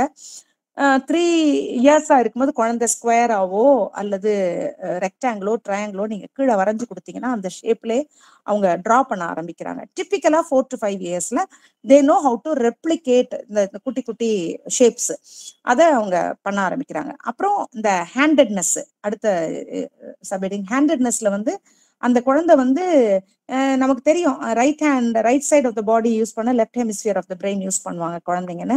இந்த ஏஜ்ல தான் பை ஏஜ் 3 தான் குழந்தை ரைட் ஹேண்டட் சைல்டா லெஃப்ட் ஹேண்டட் சைல்டான்றது நமக்கு டிட்டர்மின் பண்ண முடியும். அதுல மோஸ்ட்லி பாய்ஸ் தான் லெஃப்ட் ஹேண்டடா இருக்கிறாங்க மோர் தென் கேர்ள்ஸ் அப்படின்னு சொல்லி ஒரு கன்க்ளூஷன் சொல்றாங்க. அடுத்தது வந்து இந்த ஸ்டேஜை வந்து ப்ரீ ஆபரேஷனல் ஸ்டேஜ்னு பியாஜே டேர்ம் பண்ணி இருக்கிறாரு.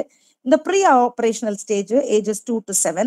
இதுல வந்து சைல்டு வந்து இன்னும் it is not ready to engage in to any mental operations or manipulations. Logical திங்கிங்லாம் உங்களுக்கு தெரியாது. ஆனா symbolic functions slowly they start learning. அதனால அவங்க சில விஷயங்களை நமக்கு கன்வே பண்றதுக்கும் அதாவது இப்போ கண்ணு முன்னால ஒரு ஸ்டிமுலஸை காட்டுனாதான் அது வந்து தனக்கு பிரியத்தை சொல்லும். அதாவது அதை பார்த்து எனக்கு வேணும்னு கேட்கறது தாண்டி எங்க அம்மா ஃப்ரீசர்ல வச்சிருக்காங்க ஐஸ்கிரீம்னா எனக்கு இன்னைக்கு ஐஸ்கிரீம் வேணும் அப்படின்லாம் அடுத்த நாள் ஆர்டர் எல்லாம் பண்ணது பாருங்களேன் அம்மா கிட்டே. அதெல்லாம் வந்து இந்த ஏஜ்ல அதுக்கு டெவலப் ஆயிடுச்சு. அப்போ இந்த child starts remembering things, numbers, images, அதெல்லாம் ஸ்லோலி இட் ஸ்டார்ட்ஸ் ரிமெம்பரிங். இங்க வந்து முக்கியமான விஷயம் வந்து டெஃபர்ட் இமிட்டேஷன் அப்படிங்கிற ஒரு ஸ்டேஜ். அந்த டெஃபர்ட் விஷயங்களை ஞாபகம் வச்சுக்கிறது, மென்டல் ரெப்ரசன்டேஷனா ஞாபகம் வச்சுக்கிறது. யாரோ பண்ணுனதை அது மனசுல வச்சுட்டு it will start Britain playing. அதாவது ஒரு டால்கிட்ட போய் பேசுற மாதிரி யாரோ பேசின சில வார்த்தைகளை மனசுல ஞாபகம் வச்சு அது திரும்பவுமா ரெப்ளிகேட் பண்ணி ஒரு டால்கிட்ட போய் பேசும், பிரிட்டன் பிளே பண்றது. இது வந்து டெஃபர்ட் இமிட்டேஷன். இது வந்து one stage of growth in the child. It starts language skills also there. அந்த கம்யூனிகேஷன் ஸ்கில்ஸையும் அது டெவலப் பண்ணிக்குது அந்த பிரிட்டன் பிளேல. அதுக்கப்புறம் வந்து இட் ஆல்சோ லேர்ன்ஸ். நீங்க வந்து சிம்பாலிக் டெவலப்மெண்ட் வரைக்கும் ஹேண்டட்னஸ்லாம் முடிஞ்சாச்சு. ஹேண்டட்னஸ் முடிச்சுட்டேன், டெஃபர்ட் இமிட்டேஷன் அதுக்கு கீழே வந்துட்டேன். அதுக்கு அடுத்தது symbolic development and spatial thinking வந்திருக்கோம். இன்னும் கீழே அந்த இடத்துக்கு வந்துட்டோம். அது வந்து ஸ்பேஷியல் திங்கிங் வந்து ஒரு குழந்தைக்கு வந்து ஒரு டாய் வந்து இது வந்து எப்படி பண்ணிருந்தாங்கன்னாக்க ஒரு எக்ஸ்பெரிமெண்ட்ல தான் இது பண்ணாங்க. என்னன்னா குழந்தைக்கு வந்து ஒரு பிக்சர்ல ஒரு படத்தை காமிக்கிறோம், எக்ஸாம்பிளா ஒரு ரூம் காட்டுறோம்னு வைங்களேன். பிக்சர்ல காட்டுறதும் ஆக்சுவலா இருக்கிறதும் ஒண்ணுதான்னு நினைக்க தெரியாது.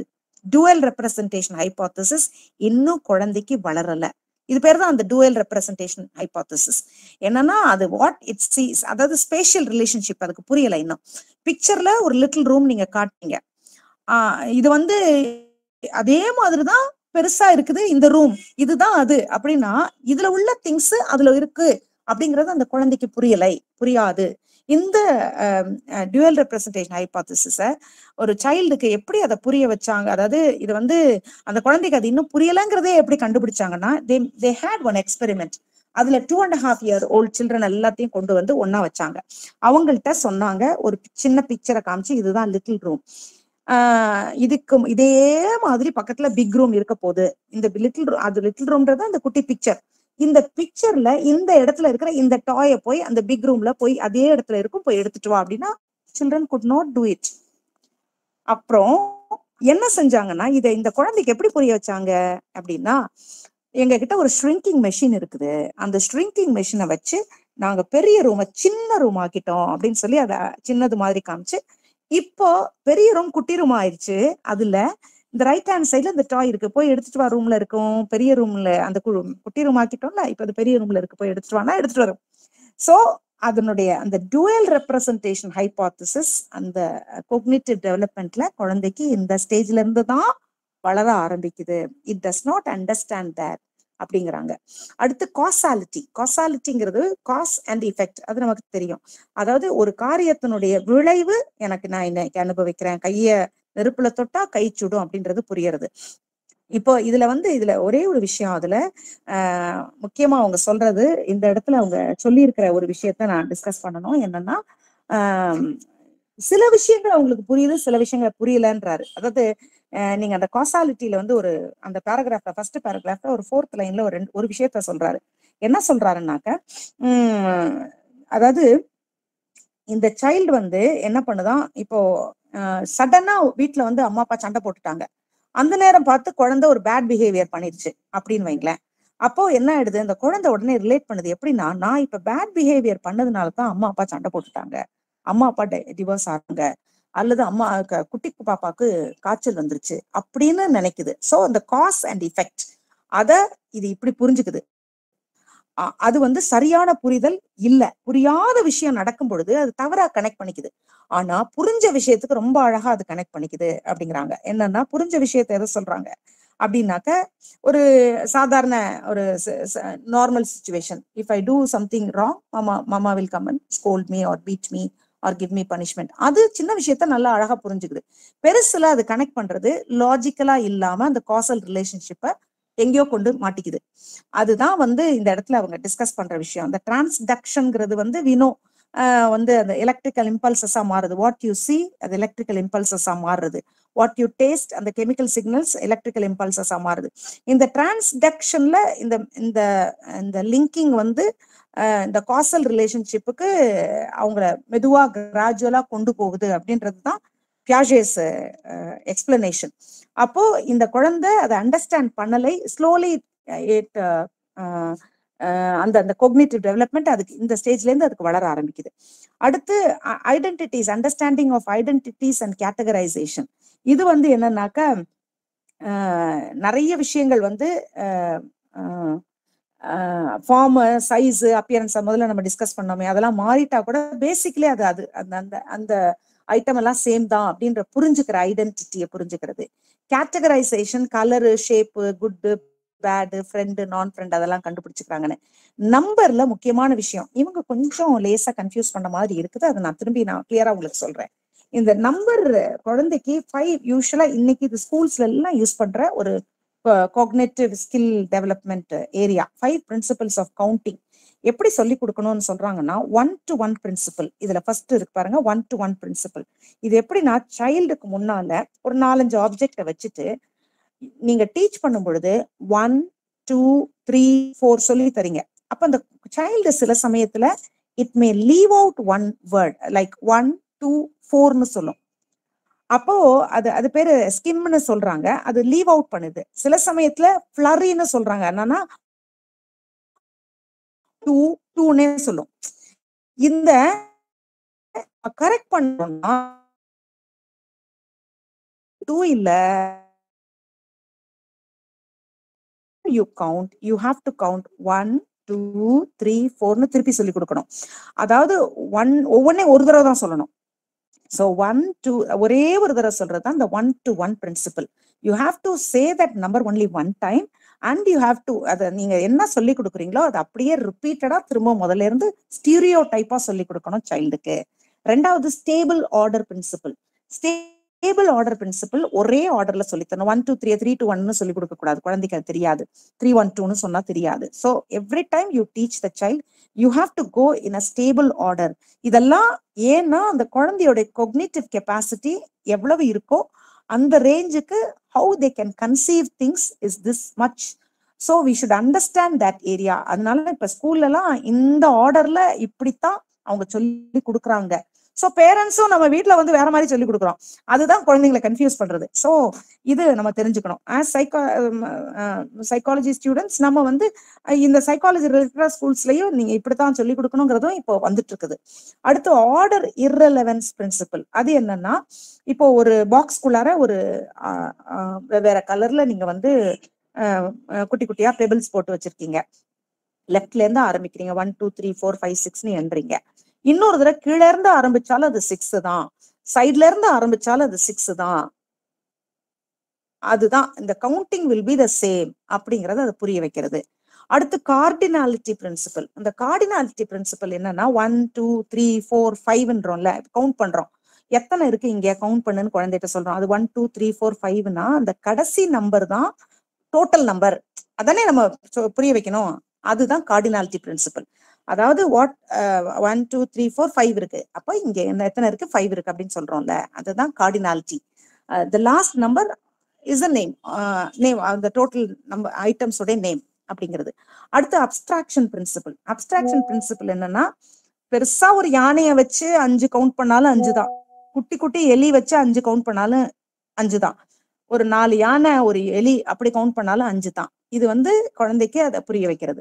எப்படின்னா, அந்த கவுண்டிங்ல பெருசோ சின்னதோ அல்லது எப்படி இருந்தாலும் அதை கவுண்ட் பண்ண சேர்க்கும் போது குழந்தை வந்து அதை அப்ஸ்ட்ராக்டா இட் இஸ் அன் ஆப்ஜெக்ட் அப்படின்னு கவுண்ட் பண்ண அதுக்கு சொல்லி கொடுக்கறது. These are the 5 methods that அந்த குழந்தையோட கொக்னிட்டிவ் எபிலிட்டியை நம்ம இன்க்ரீஸ் பண்றதுக்கு இந்த ஆர்டர்ல போறது வந்து இட் இஸ் குட் அப்படின்னு சொல்லிட்டு பியாஜே சொல்றாரு.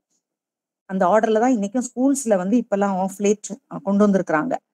அடுத்து சென்ட்ரேஷன் அண்ட் டீசென்ட்ரேஷன். இது வந்து என்னன்னாக்கா அந்த ப்ரீயோ ஆப்ரேஷனல் திங்கிங்ல வந்து ஒரு ஆப்ஜெக்ட் தான் அட் அ டைம் அந்த குழந்தை பார்க்க. இப்ப எக்ஸாம்பிள் நீங்க வந்து நீங்க ஒரு பிளேட்ல வந்து கேக்ஸ் வச்சிருக்கிறீங்க. இந்த குழந்தைகிட்ட நீங்க எத்தனை பீசஸ் ஆஃப் கேக் இருக்குன்னு என்ன சொன்னீங்கன்னா அது நம்பரைத்தான் கணக்கு வச்சுட்டு இருக்கோம். அந்த சமயத்துல நீங்க வந்து பெருசு சின்னது எத்தனைன்னு கேட்டீங்கன்னா அதுக்கு தெரியாது. இப்ப நம்மனா அதுல நமக்கு ஒரு காரியத்தை மட்டும் நம்ம கணக்கு வச்சு போக மாட்டோம். நம்ம அதுலயே பெருசு எதுன்னு பார்த்து வச்சுக்குவோம். பார்த்த உடனே தெரிஞ்சிரும்ல. But a child cannot understand. அது வந்து சென்ட்ரேஷன் என்னன்னா when you ask the child to do one thing, it will be focused on only one aspect of the situation. It will neglect all other things. அதுதான் அந்த சென்ட்ரேஷன். அடுத்தது decentre வந்து சைமல்டேனியஸா பல விஷயங்களை think பண்றது இன்னும் அந்த குழந்தைக்கு இன்னும் வரலை அப்படிங்கிறது தான். ஆர்டினாலிட்டி அடுத்த அது என்னன்னா பெருசு சிறுசு அதிகம் கொஞ்சம் இதெல்லாம் புரியறது. இப்போ மோர் லெஸ் பிகர் ஸ்மாலர் அதெல்லாம் இந்த 12 monthsல இருந்து 18 monthsக்கு அப்புறம் தான் அவங்களுக்கு முதல்ல ஃபர்ஸ்ட் கார்டினாலிட்டி 1 2 3 4 5 அந்த 5 புரிஞ்சுக்கிறது. அதுக்கு அடுத்த ஸ்டேஜ் தான் அந்த ஆர்டினாலிட்டி, பெருசா சின்னதா அந்த ஆர்டர்ல எது பெருசு சின்னதுன்றதெல்லாம் புரியறதுக்கு it will take beyond that time. இப்போ அது வந்து இப்போ சின்னதுல இருந்து பெருசு வரைக்கும் அடுக்கி வைக்கலாம் ஆரம்பிக்குது. அடுத்து immature aspects of pre-operational thought. How long shall I go, Carolyn? இன்னும் எவ்வளவு நேரம் ஃப்ரெண்ட்ஸ்? நான் இன்னும் எவ்வளவு நேரம் போலாம்? 8:45 ஆயிருக்கு.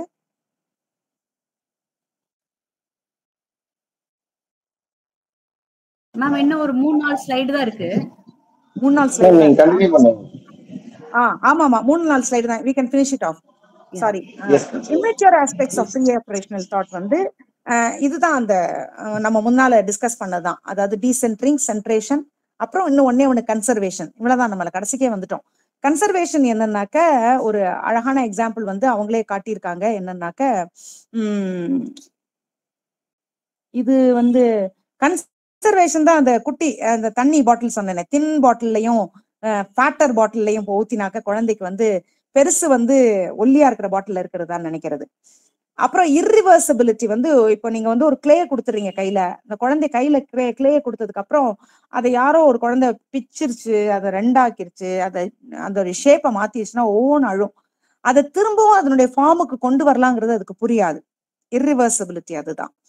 அடுத்தது ஈகோ சென்ட்ரிசிசம். நமக்கு தெரியும், அது வந்து இன்னொரு பாயிண்ட் ஆஃப் வியூ அதுக்கு இன்னும் புரிஞ்சுக்க தெரியாது. Only when it starts coming out of it is marking the ability of the child to go into the next phase. அப்புறம் பியாஜேஸ் 3 mountain task. அவ்வளவுதான். இந்த பியாஜேஸ் 3 mountain taskம் பியூட்டிஃபுல்லான ஒரு எக்ஸாம்பிள். அது என்ன பண்ணாருனாக்க ஒரு குழந்தைய உட்கார வச்சுட்டாரு. அதுக்கு முன்னால வந்து 3 மவுண்டன்ஸ் மாதிரி வைக்கிறாரு.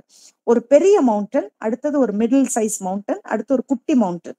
இப்ப இந்த குழந்தைக்கு ஆப்போசிட் சைட்ல ஒரு டால் வச்சுட்டாரு. இந்த சைட்ல இருந்து, அதாவது இந்த குழந்தை உட்கார்ந்து இருக்கிற சைட்ல இருந்து பார்த்தா பெரிய மவுண்டன். இந்த பிக்சர் உங்களுக்கு இருக்கும் 83 பேஜ்ல. நான் இதுலயே கொடுத்துருப்பேன். கீழே வந்தீங்கன்னா கேர்லின் அந்த புக்ல இருக்கிறது அப்படியே இருக்கு. இந்த பெரிய மவுண்டன், அடுத்து மிடில் சைஸ் மவுண்டன், அடுத்து குட்டி மவுண்டன். இப்ப இந்த பேபி இங்க இருந்து பார்க்கும்பொழுது பெரிய மவுண்டன் தான் முன்னால தெரியும் இல்லையா? செகண்ட் மவுண்ட் அப்படி பாத்தீங்கன்னா இப்படி இருக்கும். ஆனா அந்த டால் சைட்ல இருந்து பார்த்தா எப்படி இருக்கும்? ஃபர்ஸ்ட் குட்டி மவுண்டன் இருக்கும், அடுத்தது பெருசு, அதுக்கு அடுத்தது பிகெஸ்ட் இருக்கும். ஆனா குழந்தைக்கு இந்த பெர்ஸ்பெக்டிவ் புரியாது. எப்படின்னா இந்த டால் எப்படி பார்க்கும் அப்படிங்கிறத இந்த ஒரு போட்டோஸா எடுத்து நீ பாக்குற மாதிரி அந்த குழந்தை அது 4-5 ஆங்கிள் இருந்து போட்டோஸ் எடுத்தா இந்த பேபி என்ன திரும்ப எந்த பேபியா இருந்தாலும் என்னத்தை தான் அது காமிச்சிச்சுன்னா தான் எப்படி பாக்குதோ அந்த மவுண்டனை பெருசு, அடுத்து சின்ன சைஸ், அடுத்து குட்டி சைஸ், அப்படித்தான் அந்த டாலுக்கும் தெரியும்னு தான் அந்த குழந்தைங்க திரும்ப ரிப்பீட்டடா சொல்றாங்க. சோ இது வந்து என்னன்னா அந்த ஈகோ சென்ட்ரிசிசம், தன்னுடைய ஆங்கிள் தான் அதுக்கு தெரியுது, அடுத்தவங்களுடைய பெர்ஸ்பெக்டிவ் புரியல அப்படிங்கிறதுக்கான ப்ரூஃப். அவ்வளவுதான் guys. Thank you so much for the 5th and 6th lesson. You have been very very silent, totally silent. Thank you so much. Anyway, இல்ல ஏதாவது டவுட்ஸ் இருந்தா ப்ளீஸ் ஒரு 5 minutes. சைலண்டா இருக்கிறது காரணம் மேம் எங்களுக்கு நான் படிக்க ஆரம்பிக்கல. இல்ல அது இல்ல, ஆனா ஜஸ்ட் இதெல்லாம் சொன்னதுக்கு அப்புறம் நீங்க வாசிச்சு பாத்தீங்கன்னா நிச்சயமா கொஞ்சம் ஈஸியா இருக்கும்.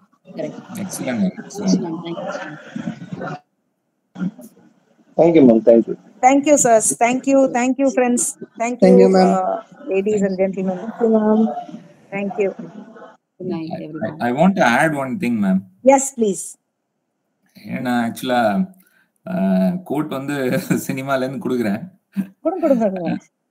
ஆக்சுவலா அந்த சினிமா பாப்பீங்க ஒரு நாளைக்கு? எனக்கு தெரியல, நான் ரொம்ப கஷ்டம் என்னன்னா சுலைமான், நான் சினிமாவே பார்க்க மாட்டேன். எனக்கு அதனால நீங்க கதையா சொன்னீங்கன்னா நான் புரிஞ்சுக்குவேன், அவ்வளவுதான். I'll tell you, ma'am. Actually, in the developmental stage, and I mean developmental psychology, Rajinikanth வந்து ஒரு படத்துல எக்ஸ்பிளைன் பண்ணிருப்பாரு. Anybody have an idea? Superstar. Idea? No idea. நீங்களே சொல்லுங்க. சொல்லிருங்க. 8 உலக வாழ்க்கைய பிரிச்சுக்கோ அப்படின்னு சொல்லிருப்பாரு. 8 ஸ்டேஜஸ் ஆக்சுவலி. நம்ம லைஃப் ஸ்பேன் பீரியடும் பாத்தீங்கன்னா 8 ஸ்டேஜ் வருது. பட் அதுல வேற இதெல்லாம் எக்ஸ்பிளைன் பண்ணிருப்பாங்க. பட் நம்ம ஜஸ்ட் ஒரு ரிமெம்பரன்ஸுக்கு 8 ஸ்டேஜா பிரிச்சிருக்காங்க. எக்ஸாக்ட்லி 8 பீரியட் சீக்வன்ஸ்னு சொல்லி தான் செகண்ட் லெசன்ல வருது. ஆக்சுவலா அந்த 8 பீரியட் சீக்வன்ஸ் தான் புக் ஃபுல்லா இருக்கு. சரிங்களா? சோ நீங்க சொன்ன மாதிரி ஆமா ப்ரீநேட்டல் பீரியட். சோ இது ஆக்சுவலா வந்து நம்ம ஸ்கூலிங்ஸ பார்த்தாலே ஒரு கிளாரிட்டி வந்துருது மேம். இப்ப பாத்தீங்கன்னா ப்ரீநேட்டல் பீரியட் தவிர ப்ரீநேட்டல் பீரியட், இன்ஃபான்சி இது மட்டும் வந்து first second stage. But third stage பாத்தீங்கன்னா ஏர்லி சைல்ட்ஹுட். நீங்க இப்போ 5 or 6 சொல்றீங்க இல்லையா? அப்புறம் வந்து நம்ம கிண்டர் கார்டன் சொல்லுவோம், எல்கேஜி யூகேஜி, அது வந்து தேர்ட் ஸ்டேஜ் ஆக்சுவலா. சரிங்களா? சோ நம்ம இப்போ நீங்க சொன்ன மாதிரி ஆர்ம்ஸ் எல்லாம் க்ரோ ஆகும். நம்ம சின்ன பிள்ளைங்க எல்லாம் பாத்தீங்கன்னா கைய வந்து மேல வச்சு காதை தொட்டாதான் ஸ்கூல்ல சேர்ப்பாங்க. சோ அது வந்து ஆக்சுவலா ஃபர்ஸ்ட் ஸ்டாண்டர்ட். சரிங்களா? சோ அது வந்து ஏர்லி சைல்ட்ஹுட் ஸ்டேஜ். அந்த தேர்ட் ஸ்டேஜ் பாத்தீங்கன்னா அந்த 5 to 6 years இருக்கு இல்லையா? சோ அதுல இருந்து தேர்ட் ஸ்டேஜ். அது ஃபோர்த் ஸ்டேஜ் பாத்தீங்கன்னா 6 to 11 years. அது வேற ஒண்ணும் இல்ல. இப்போ நீங்க ஸ்கூல்ல போனீங்கன்னா 5th வரையும் வந்து பிரைமரின்னு சொல்லிடுவாங்க. ஆமா, 5th ஸ்டாண்டர்ட் வரையும் பிரைமரி ஸ்கூல் சொல்லுவாங்க. கரெக்ட்டுங்களா? So 6 to 11 years. ஆமா. சோ அது வந்து ஆக்சுவலா நம்ம கிண்டர் கார்டனுக்கு அப்புறம் first standard to 5th standard வந்து நம்ம middle and late childhood. So ஆக்சுவலா அது வந்து அதாவது பிரைமரி ஸ்கூல் அப்படின்னு சொல்லுவாங்க. அடுத்தது பாத்தீங்கன்னா 6th ஸ்டாண்டர்ட்ல இருந்து 12th ஸ்டாண்டர்ட் வரையும் அடாலசன்ஸ் அந்த ஸ்டேஜ் வந்துருது. சோ அது வந்து ஆக்சுவலா வந்து அவங்க அதான் நம்ம புக்லயும் காமிச்சிருப்பாங்க, 10 to 12 yearsல இருந்து 18 to 21 years. சோ லிட்டரலா நம்ம ஸ்கூலுக்கு வச்சுக்கலாம். ஓ சூப்பர். ஆமா, அது வந்து ஹையர் செகண்டரி அப்படி மாதிரி காமிக்கிறாங்க. 6 to 12 years. அதுக்கப்புறம் வந்து 21 years 18 to அப்புறம் வந்து பாத்தீங்கன்னா காலேஜ் வந்து 18ல இருந்து நீங்க 30 years வரையும் நீங்க till you get married. அது வந்து ஆக்சுவலா வந்து நீங்க அடுத்த ஸ்டேஜ் வச்சுக்கலாம், ஏர்லி அடல்ட்ஹுட்னு சொல்லி. அந்த அப் டு 30 years வந்து அந்த அடல்ட்ஹுட்டா சொல்றாங்க. லாஸ்ட்ல வந்து மிடில் அடல்ட்ஹுட். அது வந்து நீங்க சொல்லுவாங்க இல்லையா, 40 வயசுல வந்து இது மாறும் அப்படின்னு. அத வந்து they can do. Actually this is how the lesson also goes. இப்போ நீங்க பாத்தீங்கன்னா fourth lesson கனெக்ட் பண்ணிருக்கீங்க. சூப்பர். Yes ma'am. லாஸ்ட் வந்து நீங்க சொன்ன மாதிரி late adulthood, everybody knows it. So அது வந்து 60 above. அதாவது நம்ம இப்போ பஸ்ல வந்து இப்போ நீங்க பாத்தீங்கன்னா அதான் 60 இயர்ஸ்க்கு அப்புறம் ஒரு இது குடுக்குறாங்கல்ல, கன்செஷன். அந்தந்த ஏஜ்ல வர்ற அந்த சிக்னிபிகன்ட் சைக்காலஜிக்கல் எஃபெக்ட்ஸ அழகா காட்டியிருக்காங்க. ரொம்ப இன்ட்ரெஸ்டிங்கா, நல்ல புக், ரொம்ப எக்ஸலென்ட்டா கொடுத்திருக்காங்க.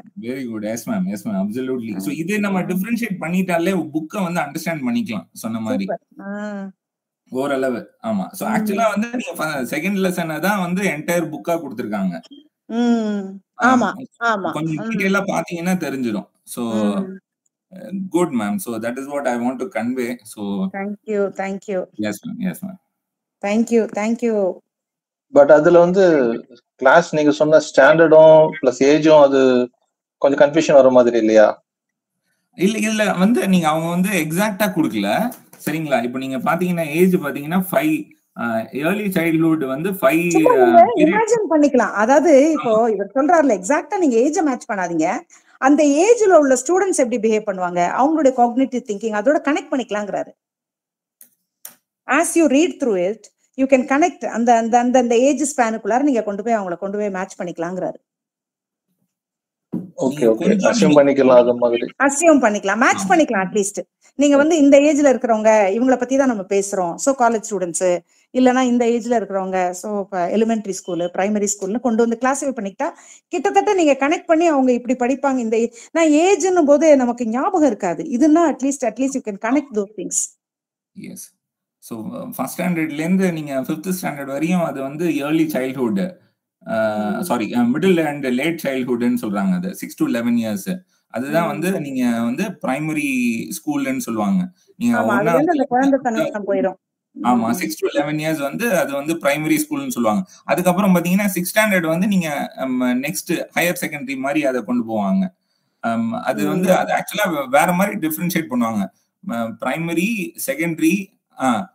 Secondary and higher secondary, correct. Primary ஸ்கூல்னு சொல்லுவாங்க. அடுத்தது வந்து டில் 5th ஸ்டாண்டர்ட் வந்து பிரைமரி ஸ்கூல்னு சொல்லுவாங்க. ஸோ ஆஃப்டர் 6th இருந்து 10th வரையும் வந்து செகண்டரி ஸ்கூல்னுவாங்க. 12 வந்து ஹையர் செகண்டரின்னு சொல்லுவாங்க. சோ இப்போ நீங்க ஜஸ்ட் நீங்க அதை பிரிச்சு நீங்க அந்த 8 ஸ்டேஜை வந்து நீங்க பிரிச்சு பாத்தீங்கன்னா தெரியும். ப்ரீநேட்டல் பீரியட் வந்து நீங்க வயிற்றுல இருக்கிற பீரியட், அது ஆக்சுவலா ப்ரீநேட்டல் பீரியட். ஸோ அந்த from the inspection to birth அது வந்து ப்ரீநேட்டல் பீரியட். இன்ஃபான்சின்றது நீங்க குழந்தை பிறந்ததுல இருந்து 24 months அது வரையும். நீங்க இப்போ அந்த இன்ஃபான்சிய வந்து நீங்க பாத்தீங்கன்னா நீங்க துணி வாங்க போயிருக்கீங்களா? யாராவது சொல்லுங்க. துணி வாங்க போனீங்கன்னா பாத்தீங்கன்னா ஆக்சுவலா 3 இன்ஃபான்ட் செக்ஷனே தனியா போயிடும். ஆமா, இன்ஃபான்ட் செக்ஷன் தனியா இருக்கும். அங்க பாத்தீங்கன்னா அது எப்படி போட்டிருப்பாங்கன்னா அவங்க டிஃபரன்ஸ் பண்ணதே பாத்தீங்கன்னா 3 to 6 months, 6 to 12 months, 12 to 18 months அப்படிதான் போட்டிருப்பாங்க. சோ இது என்னன்னா இது வந்து இன்ஃபான்ட் செக்ஷன். சோ இது வந்து பாத்தீங்கன்னா உங்களுக்கு சைஸ் வந்து அதுக்கேற்ற மாதிரி தான் வேரி ஆகும். நீங்க அதுக்கப்புறம் பாத்தீங்கன்னா 3 to 5 years டிஃபரன்ஷியேட் பண்ணிருப்பாங்க. சோ அந்த நீங்க கிளாத் ஸ்டோர்ல யாரும் கிட்ஸுக்கு யாராவது ட்ரெஸ் வாங்க போயிருந்தீங்கன்னா you will identify it. So அது வந்து இன்ஃபான்சின்றது அது அப்படி கவனிச்சு பார்க்கணும். ஏன்னா எனக்கு இது 3 to 5 years உடனே போட்டிருப்பாங்களா? அதுக்கு அடுத்தது ஆமா மேம். அதுக்கப்புறம் நீங்க ட்ரெஸ் எல்லாம் வாங்க போனீங்கன்னா they will put it as 3 to 5 years தான் வரும். ஃபர்ஸ்ட் அது 2 years வரைக்கும் தான் இன்ஃபான்சின்னு வரும். அதுக்கப்புறம் பாத்தீங்கன்னா 2 to 3 yearsனு போட்டிருப்பாங்க சிலது. அதுக்கப்புறம் 3 to 5 years, 5 to 7 yearsனு இயர்ஸ் போடுவாங்க. சோ இன்ஃபான்சி வந்து up to 2 yearsன்றதை அண்டர்ஸ்டாண்ட் பண்ணிக்கலாம். அதுல just for remembrance I am saying. Thank you. பேசிக்கா நம்ம நீங்க சொல்ற மாதிரி நம்ம டே டு டே லைஃபோட கோஆர்டினேட் ஐ மீன் இது பண்ணீங்கன்னா it will be easy for us to understand இல்லையா? சோ அது that way. Yes ma'am. So everybody is getting bored, I think. Thank you so much. Thank you ma'am. Thanks a lot. Your class was excellent ma'am. Thanks a lot. Thank you sir. Thank you ma'am. Thank you. Thank you.